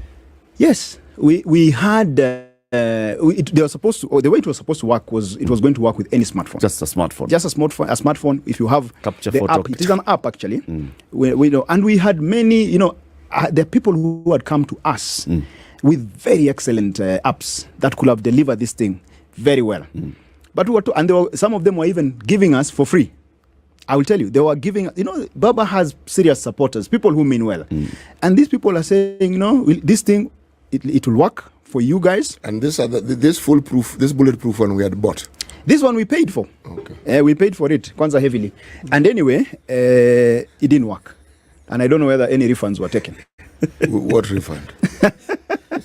So, Kachori, on the ground, because now let's talk about this server story, okay? On the ground, as you were coordinating on the day of the elections, you knew, apart from the two counties where the presidential election was not taking place, in Mombasa and Kakamega, everywhere else across the country, the presidential election was taking place. Were you getting reports from your people on how the turnout is, on how the conduct of the election is going on? Take us through that the daytime from 6 a.m. to 6 p.m. Were there issues that you had you could raise then that things are not going right? Our problems began, the real problems began about a week to the election. On the 2nd of August, we were conducting training. And the way that we are not dealing with small boys. The guys who did this thing, they were well prepared for it, and they knew how to do it. So, and they held the whole, plan until the last minute, so that there is no recovery. So it is a fait accompli. On the 2nd of August, when we were training our agents, I started to see, because we were supposed to book venues, we were supposed to pay for venues. I personally talked to coordinators. We had organized system. Our coordinators from all the counties had given us venues, had given us budgets, and I gave them these things about 2 weeks to the training. And I told, these are the venues, these are the budgets. Pay the coordinators. I did not want to handle even a coin in this election, and I didn't. By the way, I didn't even handle one coin. And if anybody thinks I took even the asumuni from them, let them come for it. Nitauza mbuzi niwarudishie, because I didn't take. And I told them, pay our coordinators the things for the venues, book the venues in advance, give notices to the agents in advance, and all this kind of thing. Do you know, up to the date of the training, which was 2nd of August, the venues were not paid for. Right? Who had notified. Was there money to pay? Of course. There was too much money. There was too much money, City. Money was not an issue. You're telling us this now. Why didn't you tell us before? Anyway, go on. Anyway, you see all the wrong people. So 2 days to the training. Yes. And the venue has not been paid. The day of the training. The day of the training. The day of the 2nd of August. And the trainees have been alerted. They have even gone. They've even gone to the. These are the agents. They have gone to the agents and the trainers. They have gone to the where they were alerted to go, and the venues are locked because the venues have not been paid for. And I started telling these people, what is it? What is the problem? How do you had these venues 2 weeks prior? Why have you not paid? Oh, so you Safaricom? Oh, so you what? Yeah, a lot of stories, And on that evening of weekend, I walked into the VIP lounge of the command center, and I wanted to hand in my resignation because I saw there's going to be a mess. And I told these people, I called them a big book. I told them, you guys, I hope you have the power to fire me. If you don't have the power to fire me, I'll make it easy for you. I will resign before morning. I'll hand in my resignation to my principal, because I will not oversee a broken system. And because come back to me, Oh, Kanchori, don't worry. These things are never perfect. You're an absolutist. We know you're a perfectionist. But this thing is easy. We're in charge. We are, these things, taken care usually of. Elections are like this. So you said, okay, let me not resign. So I'm like, okay, before that, they had even wanted to point some blame, whatever. But when they saw that this guy Kumpe, he does not care about this job. For me, it was not a job. It was an assignment that I wanted to deliver. It was not a job. I was not being paid a coin. It was not for the money. I closed my law firm for a year to work for Raila Odinga. I mean, my law firm pays me now to survive. But Raila Odinga did not pay me even a coin. And I worked for him for a whole year, from November to August, November of 2021 to August after the elections, and so for me it was not. For them, maybe they were getting something out of it, and it meant, So what you're going to say here is that by the time you're getting to the election day, your agency system was not... It was beginning to crumble, and because that was a design, there's a saying, and this is one of William Ruto's favorite sayings. I've talked about him in the book. He says, "Ukiona vyaelea ujue vimeundwa." Everything, is pre-planned. Nothing happens. I have to ask you this question. There is the underlying assumption here is that William Ruto and his people were behind all this. Now, what if the people who were supposed to be your colleagues were the ones who were behind it all along for their own reasons? William Ruto coming to them, what if walipanga namna hii, and then they went to William Ruto and said, this one tumepanga namna hii. Can we have a conversation? You've said it, City. You said it. And in fact, that is how I put it in the book. Oh. Yes.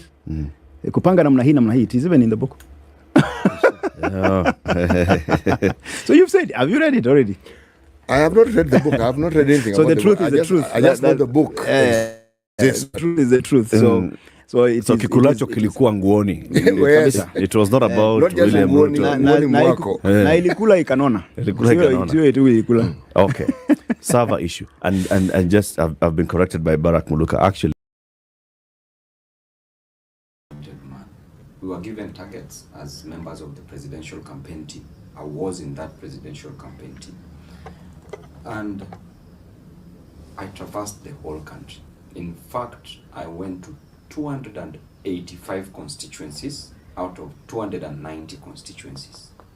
I went to over 1,700 wards campaigning for Baba because I knew there was change that was coming. And up to now, my mind is not thinking well. I'm disturbed. At times I just sleep and wake up in the middle of the night asking myself what really happened. But you see, Muredi, we lost an election. That was us. An election that was going to change the lives of Kenyans for better. And this election, we cannot blame Kenya Kwanza. We have to blame ourselves. Within our house, that's where the problem started. Personally, I knew now I would not be sitting in this office, Muredi. Right now, I would be serving Kenyans at a different level as a cabinet secretary, either for interior or education. But look at me now. I promised Embakasi East residents that I was going to give them jobs. Some were going to work in Garissa from Embakasi East. Some were going to work in Kisumu. Some were going to Nyeri. Some were going to remain in Nairobi. Others were going to Mombasa. And even people from various parts of this country were going to get jobs in my ministry. But now again, look at me. Multiplied by 0 and raised to power 0, which is 0. I'm where I was last time. Then at times I say that I ought not to have even joined that presidential campaign team if I would have known the results. But see, we made fundamental mistakes, but they were by design. Because losing an election is not very easy, especially when you have the government on your side, because it can only by design. But we lost an election when we lost BBI. If you ask me, all these others were just some additional information about losing the elections. But remember, when BBI was brought, BBI was a very good document, but BBI was a document that was designed to fail. But at what point did BBI fail? BBI failed in courts. The way we introduced office of the ombudsman to oversight the judiciary, we lost it at that moment.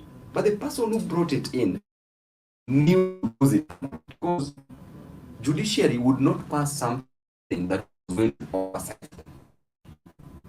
Number two, the introduction of the 70 extra constituencies.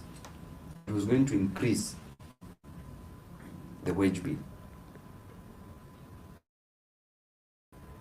The insurance was not well designed.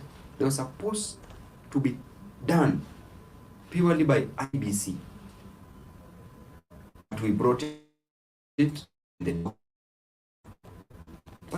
when we were passing the BBI in various counties, we passed BBI in so over 40 counties passed BBI. Then Senate passed BBI. Then the problem started in the courts. Why? Because the wings of the courts were to be clipped. But even with that in place, if the president of this nation is the appointing authority, is the one who appoints judges, do you want to tell me if president would have taken his phone and told a judge to pass BBI, would it fail? It would have not failed. But when BBI failed, but before it failed, who were online? Literally everybody was supporting us. Every other big political party and a small political party in this nation were all supporting BBI, and they signed. But the moment BBI failed, we started experiencing mass exodus from our side. That is the time our speaker, Otangula, left. That is the time Honorable Honorable Musalia Mudavadi left. That is the time the Speaker of the National Assembly, within that period, left. When I saw the Speaker of the National Assembly leaving, Speaker Justin Muturi, I knew there was a problem, because Speaker was Uhuru's best friend. Best friend, that I know. But the moment he left, I knew that there's a problem. Do you remember there's a time the now President Ruto refused to greet Speaker Justin Muturi in Parliament? He just passed him because there was a problem between the two. But after that, Justin Muturi joined Ruto. Then after that, Waiguru of all the people, Waiguru has always been perceived to be very close to the former President Uhuru. When she had a problem, the alleged corruption case and the alleged motion at Capitol Hill, she was very close to Baba. Very close to Baba. Then out of nowhere, she just moved towards Ruto's. She went to Ruto's camp. So this tells you something, that people were very close to President Uhuru, very close, were moving to Ruto's side, which means that there was unwritten law. There was some form of communication. There was some assurance that people were being given. Look at Alfred Mutua. Kalonzo having refused to move, but they needed some bit of Kamba votes, which they got around 100,000, although Kamba has voted for Azimio largely. But that tilted the scale, because the 50% plus one was passed by around only 69,000 votes. But look at when Mutua moved towards the last minute. The last minute, which means that there was some form of communication. There's something that these people knew that we did not know. And today I'm speaking about this. Fearing nobody, fearing nothing. But because I was at the center of everything also, I must speak about it. For me to be free and for my mind to be free and for Kenyans to know what I'm thinking. It requires a sharp brain, a very sharp brain and intellectual to know that there was a game going on. Then, Let's fast forward. There was the purported fight between the former president and the current president, Ruto. Then the fight started escalating towards elections. And it was even very nasty, to a point where the Ruto was telling Uhuru, do not kill my children. Where was that imported from? Was it necessary? But these statements were mere statements of puff. In law, they are called misrepresentation, or mere statements of puff, meant to hoodwink Kenyans, to send smoke screens that, you know, we are genuinely fighting. That, you know, whatever we are planning ahead, just by the means, whatever we are doing, it doesn't matter. We can equally abuse each other. We can do whatever we want to do. And must means, but let Kenyans know that we are fighting. Because why would Uhuru and Ruto fight if in 2002 Ruto with Uhuru against all odds? 2013, Ruto stood with Uhuru against all odds. 2017, Ruto stood with Uhuru. And they also went to ICC together.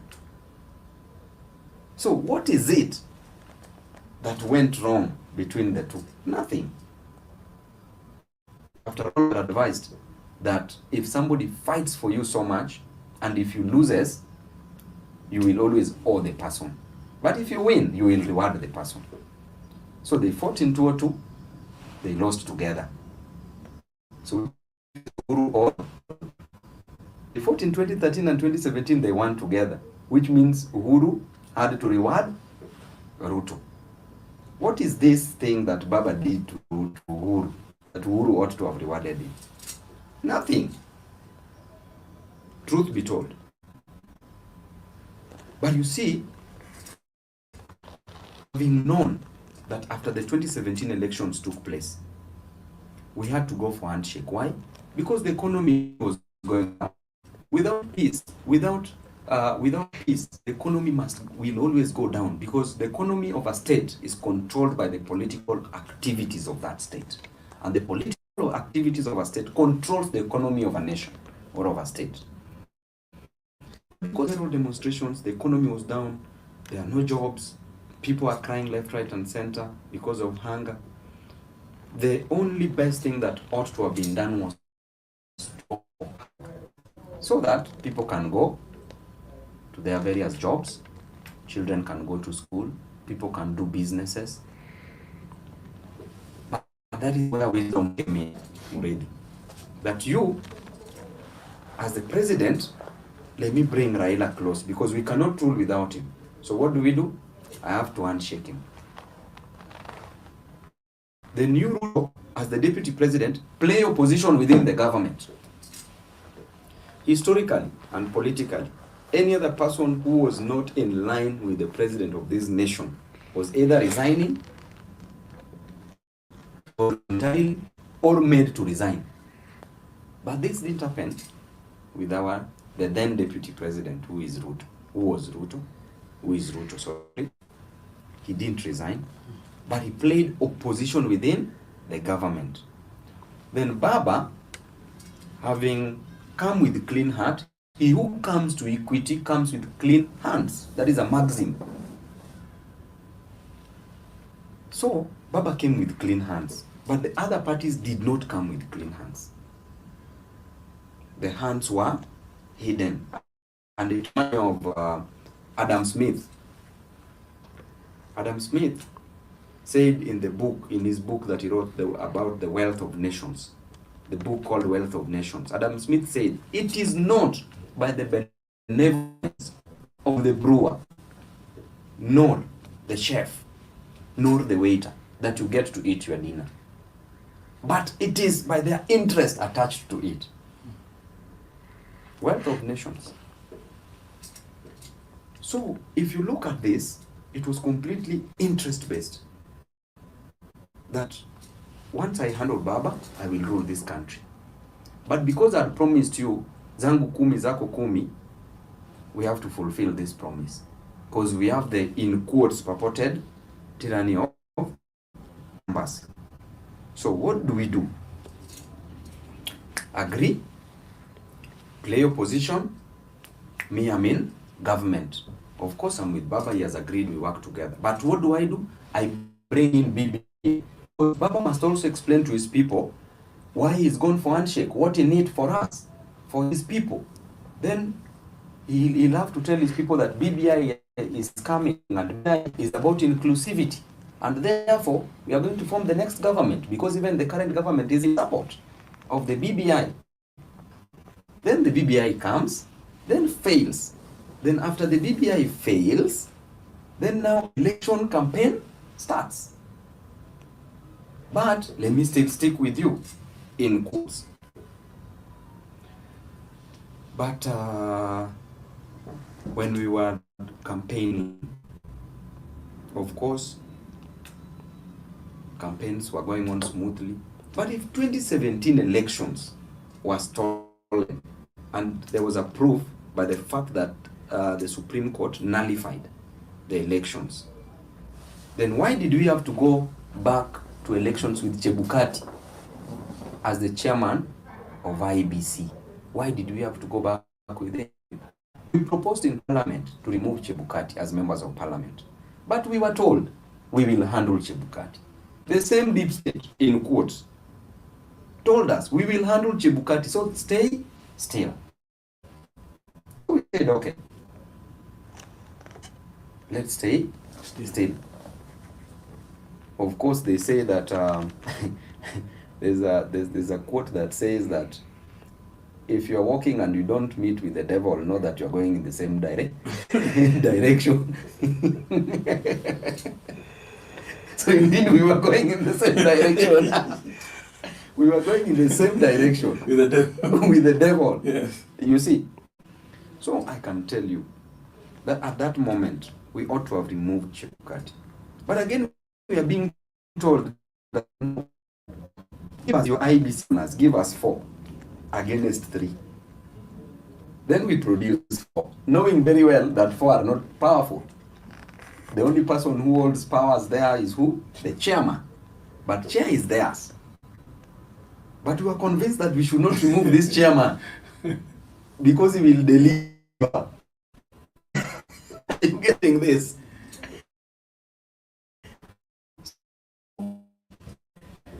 Now we go for elections.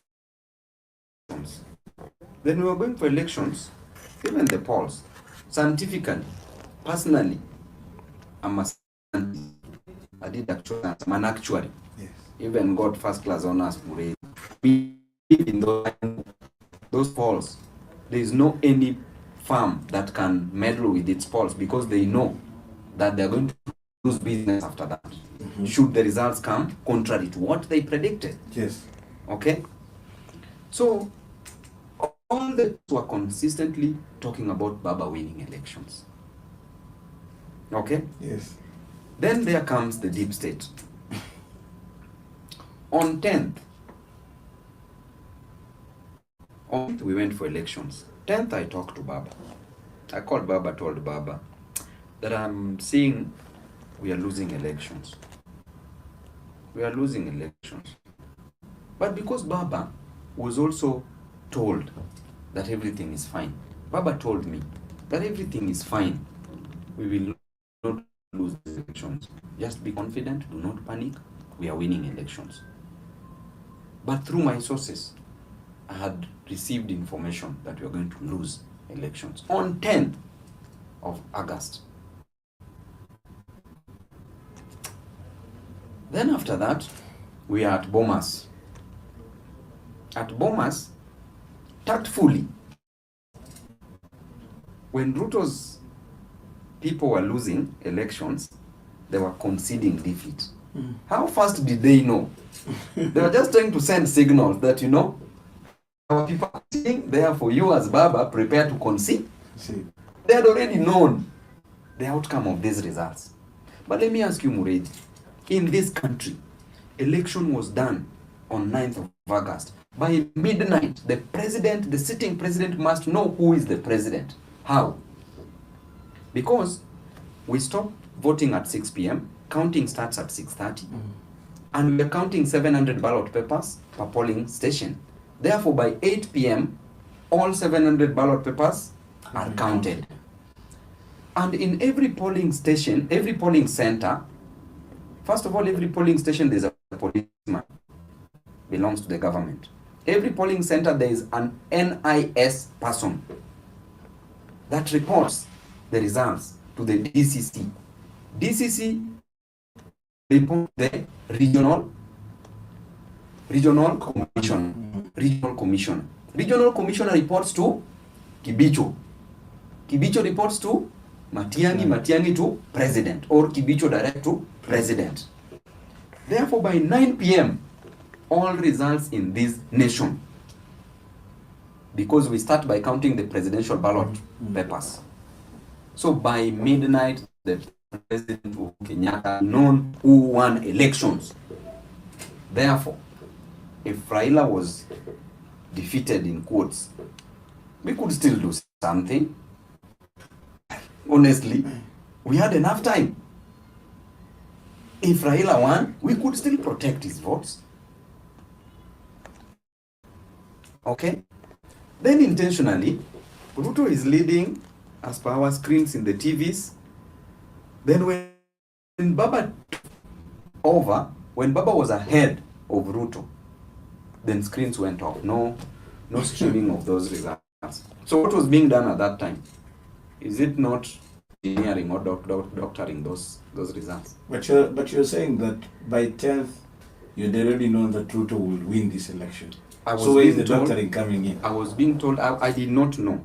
I was informed that elections are going to be done to be in favor of Ruto. I have my sources. So you still believe Raila won this election? I'm telling you the truth. Raila won elections. I'm telling you the truth. By how many votes? Raila won elections. The only problem is that we would not know now because of the doctoring that took place. You see, I cannot say with certainty how many votes Raila won elections, because election is a process. It is a process, both the qualitative and the quantitative. Now, at the time of when we were at Bomas, you remember I used to tell people results even before they get to know of it. The question should be, how did you know this? But I have to protect my sources.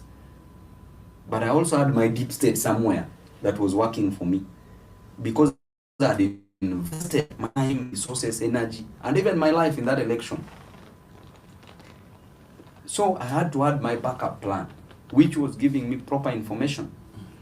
Now, let me ask you, before results were announced, the United States of America, the embassy, they issued travel advisory to Kisumu.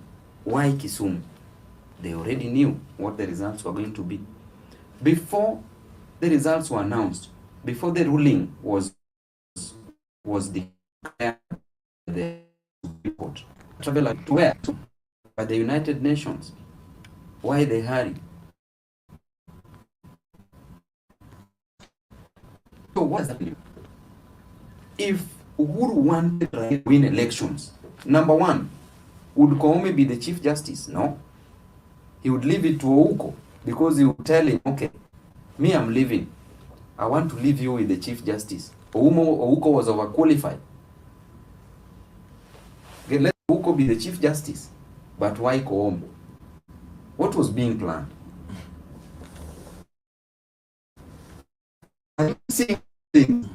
If I'm interested, then why should I insist on Koome? I should leave who? Go. In case of anything, suppose is Koome, then things would be protected again. Then that brings us back to again the long. They called Kibicho.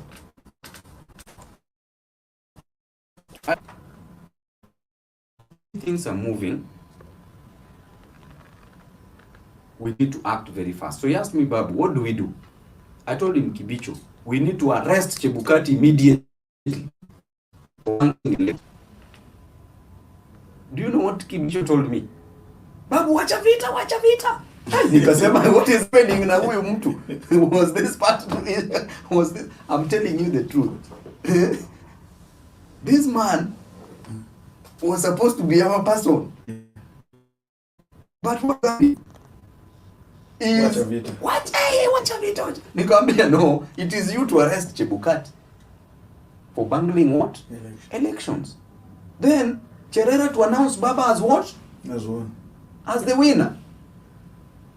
You see. Or we go for a rerun. Because the election is already being bungled. Hey, nikasema yenyewe this was a fake deep state. Aya, let me ask you, Matiang'i. Matiang'i was part of us. At what point did Matiang'i apply for the job of the United Nations? For an interview, and was passed, and when election results were announced, he was already called to go and work. How did he know we are going to lose elections? How did he know we were going to lose elections? You see, Murevi, all these things, these people were playing around with Baba. Me, I can tell you for sure. I tried explaining this to so many people. Some of them could not believe because of probably denial. But the truth is we were played in these elections. Were you played or did you not plan well? It is not about planning.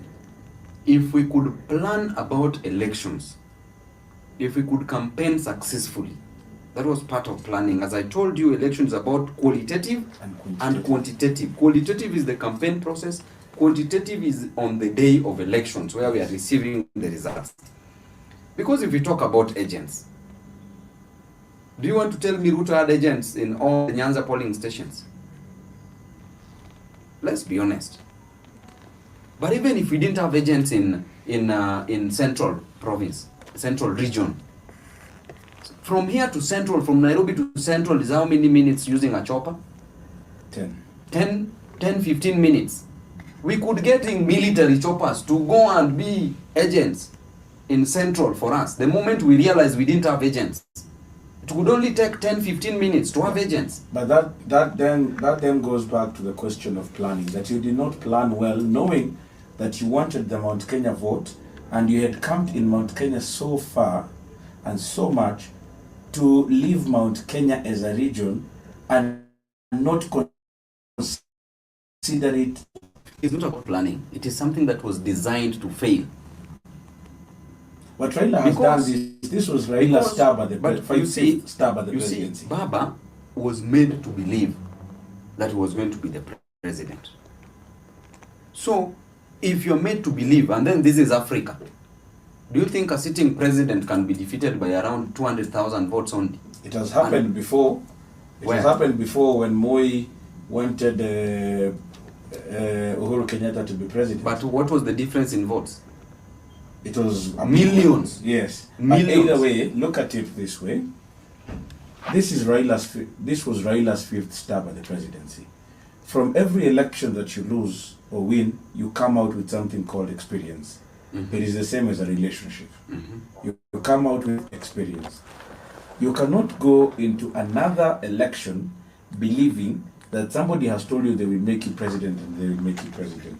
That means that when you are told you will be made president, you relaxed. Let me ask you, when an alligator comes from the water and tells you that the crocodile is sick, will you believe it?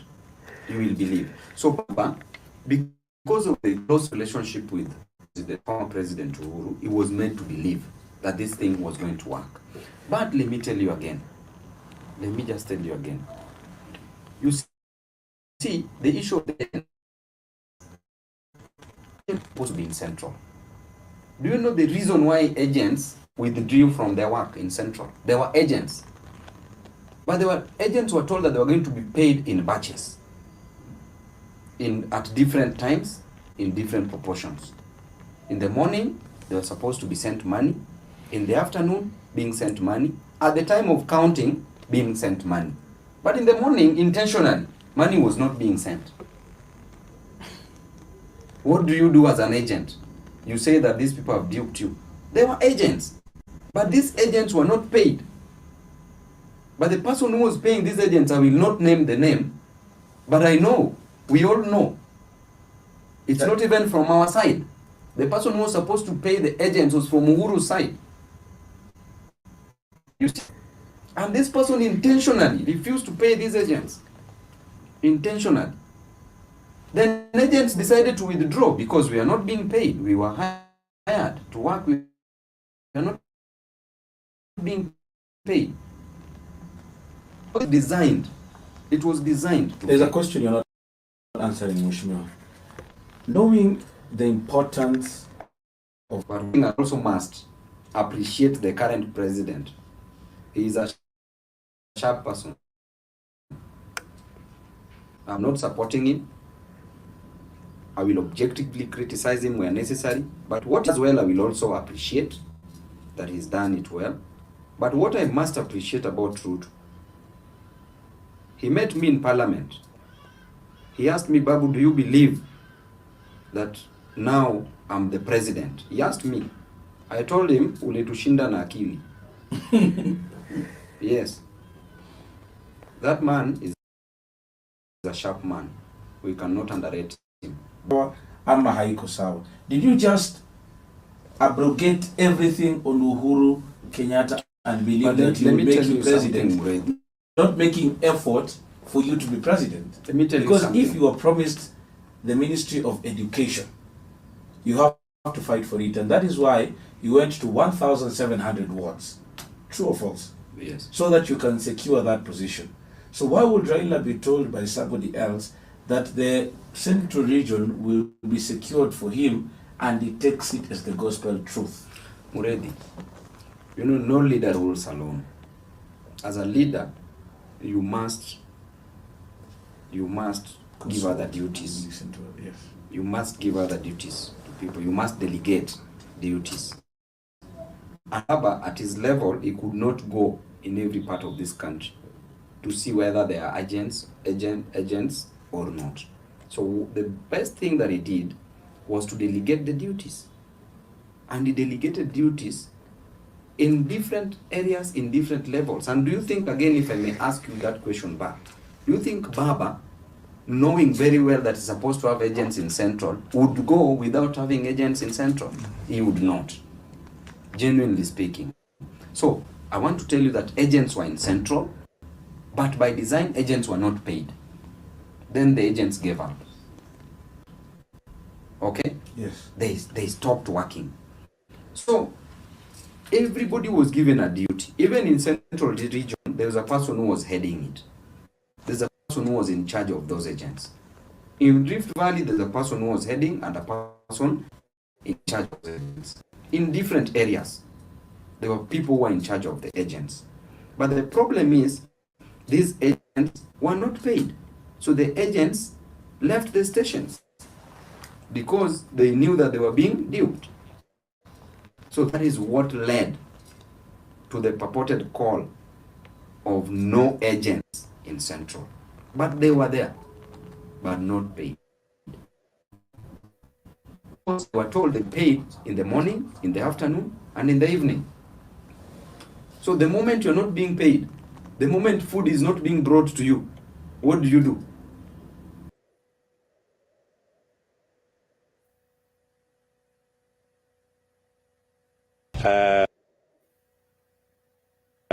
The people of Kenya have spoken.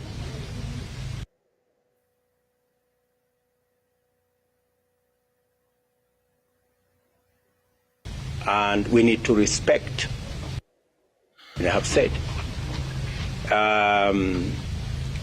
My competitors have a role to play, just the same way I said in my statement this evening, that I will work with my competitors in the role that the Constitution assigns the people in the opposition.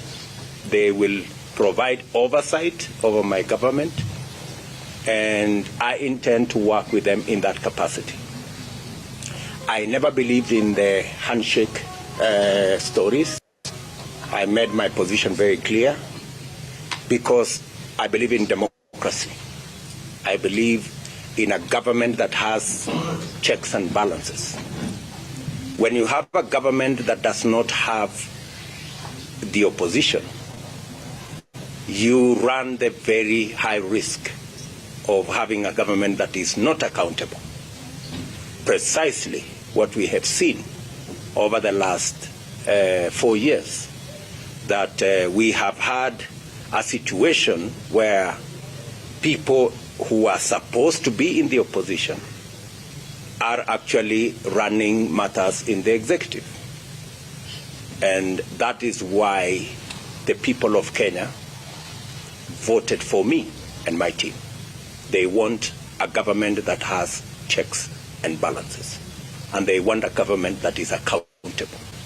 They do not want a mongrel of a government that nobody knows who is in the executive, who is in the opposition, who is doing what. I think the people of Kenya want clarity because we are Democrats. And for the record, in this election, just to answer what you have said, if you look at our TV screens, the celebration is across Kenya because I got 25% in 39 counties out of 47 counties. That tells you that our support base and the people who voted for us are across Kenya.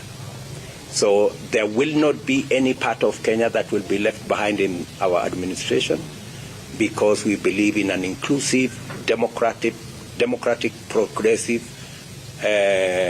government. And that is what we intend to assemble. Mr. President, have you had any conversation? Relax, don't relax. I'm here. I'm not. Yeah. Yeah. A quick one. You talked about the support that the president has given you in the last 10 years. Has he commented to you about your victory? And number two, what is going to be your immediate assignment now that you've been given that mandate? I haven't talked to Uhuru Kenyatta,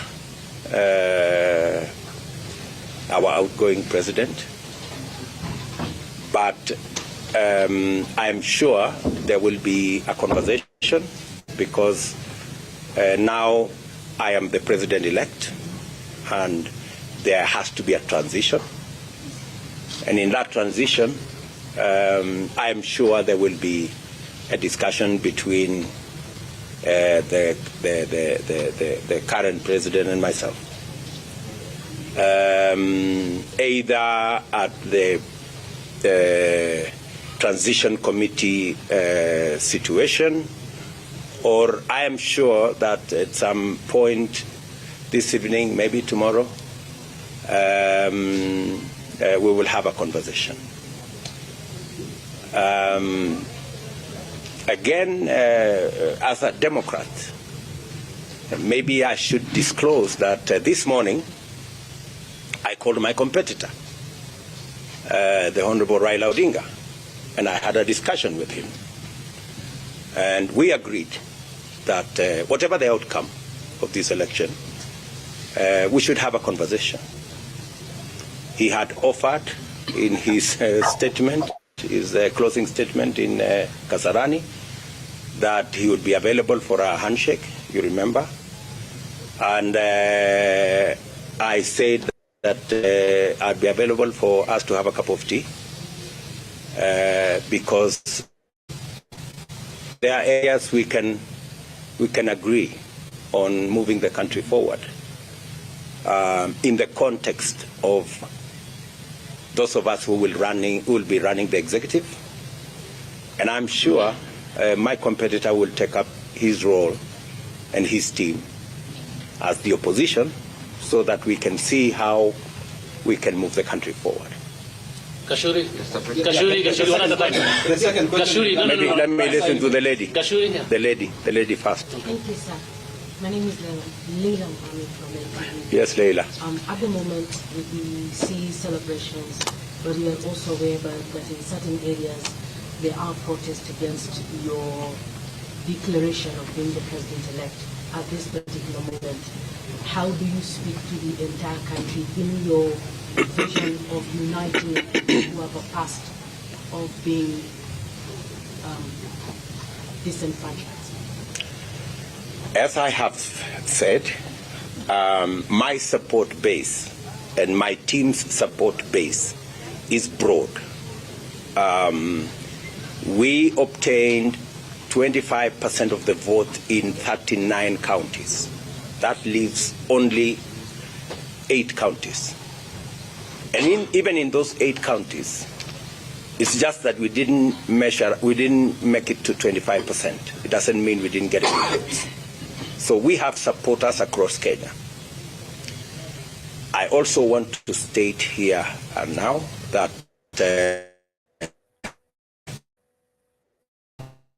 administration and I established in 2013, we tried the best we could to serve all parts of the country equally.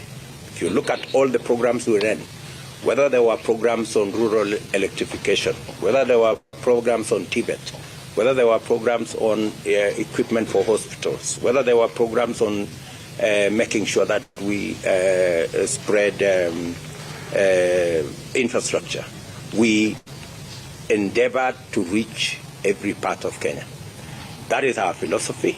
As I have said, we believe in an inclusive government, and in any case, the people of Kenya have spoken very loudly in this election, and they have spoken against negative ethnicity. In fact, in this election, the people of Kenya have raised the bar on leadership of Kenya. The people of Kenya have voted for a plan, as we christened it, or a manifesto, or an agenda for that matter. And if you had the discussion in the campaign, it was our issues versus our competitors' issues. And we intend to keep it that way. And for your information, if you looked at my position about 3 years ago, I actually made the declaration to the people of Kenya that this election, we are going to make it not about leaders, but about the people. Not about power sharing, but about empowerment. And not about positions for us as leaders, but about jobs for ordinary people. If you go back my tweet, I think in maybe 2019 or 2020, that was my position. And I am very proud that we have managed to elevate the contest in Kenya to the level of issues. And because we have elevated that conversation, it is my belief, my commitment, and my undertaking to the people of Kenya that we will have an all-inclusive government by way of representation and by way of making sure that we roll out our programs across Kenya. President, you take over a government at a time when people are hungry. Some people are angry. The cost of living is high. We are coming from the COVID-19 pandemic. So what is your priority right now? What do you tell the many people who cannot put food on the table? What do you tell the young jobless people who queue to vote for you? That's why I said in my acceptance speech that I am acutely aware of the situation where we are as a country. I am aware of the cost of living. I am aware of the situation with the young people of our country. And that is why I made those very pertinent issues part of my campaign and part of my platform and part of what we intend to do as an administration. These are issues that are dear to the people of Kenya. And that's also why I said we do not have the luxury of arguments left, right, and center. We intend to hit the ground running. I am preparing myself that on day one of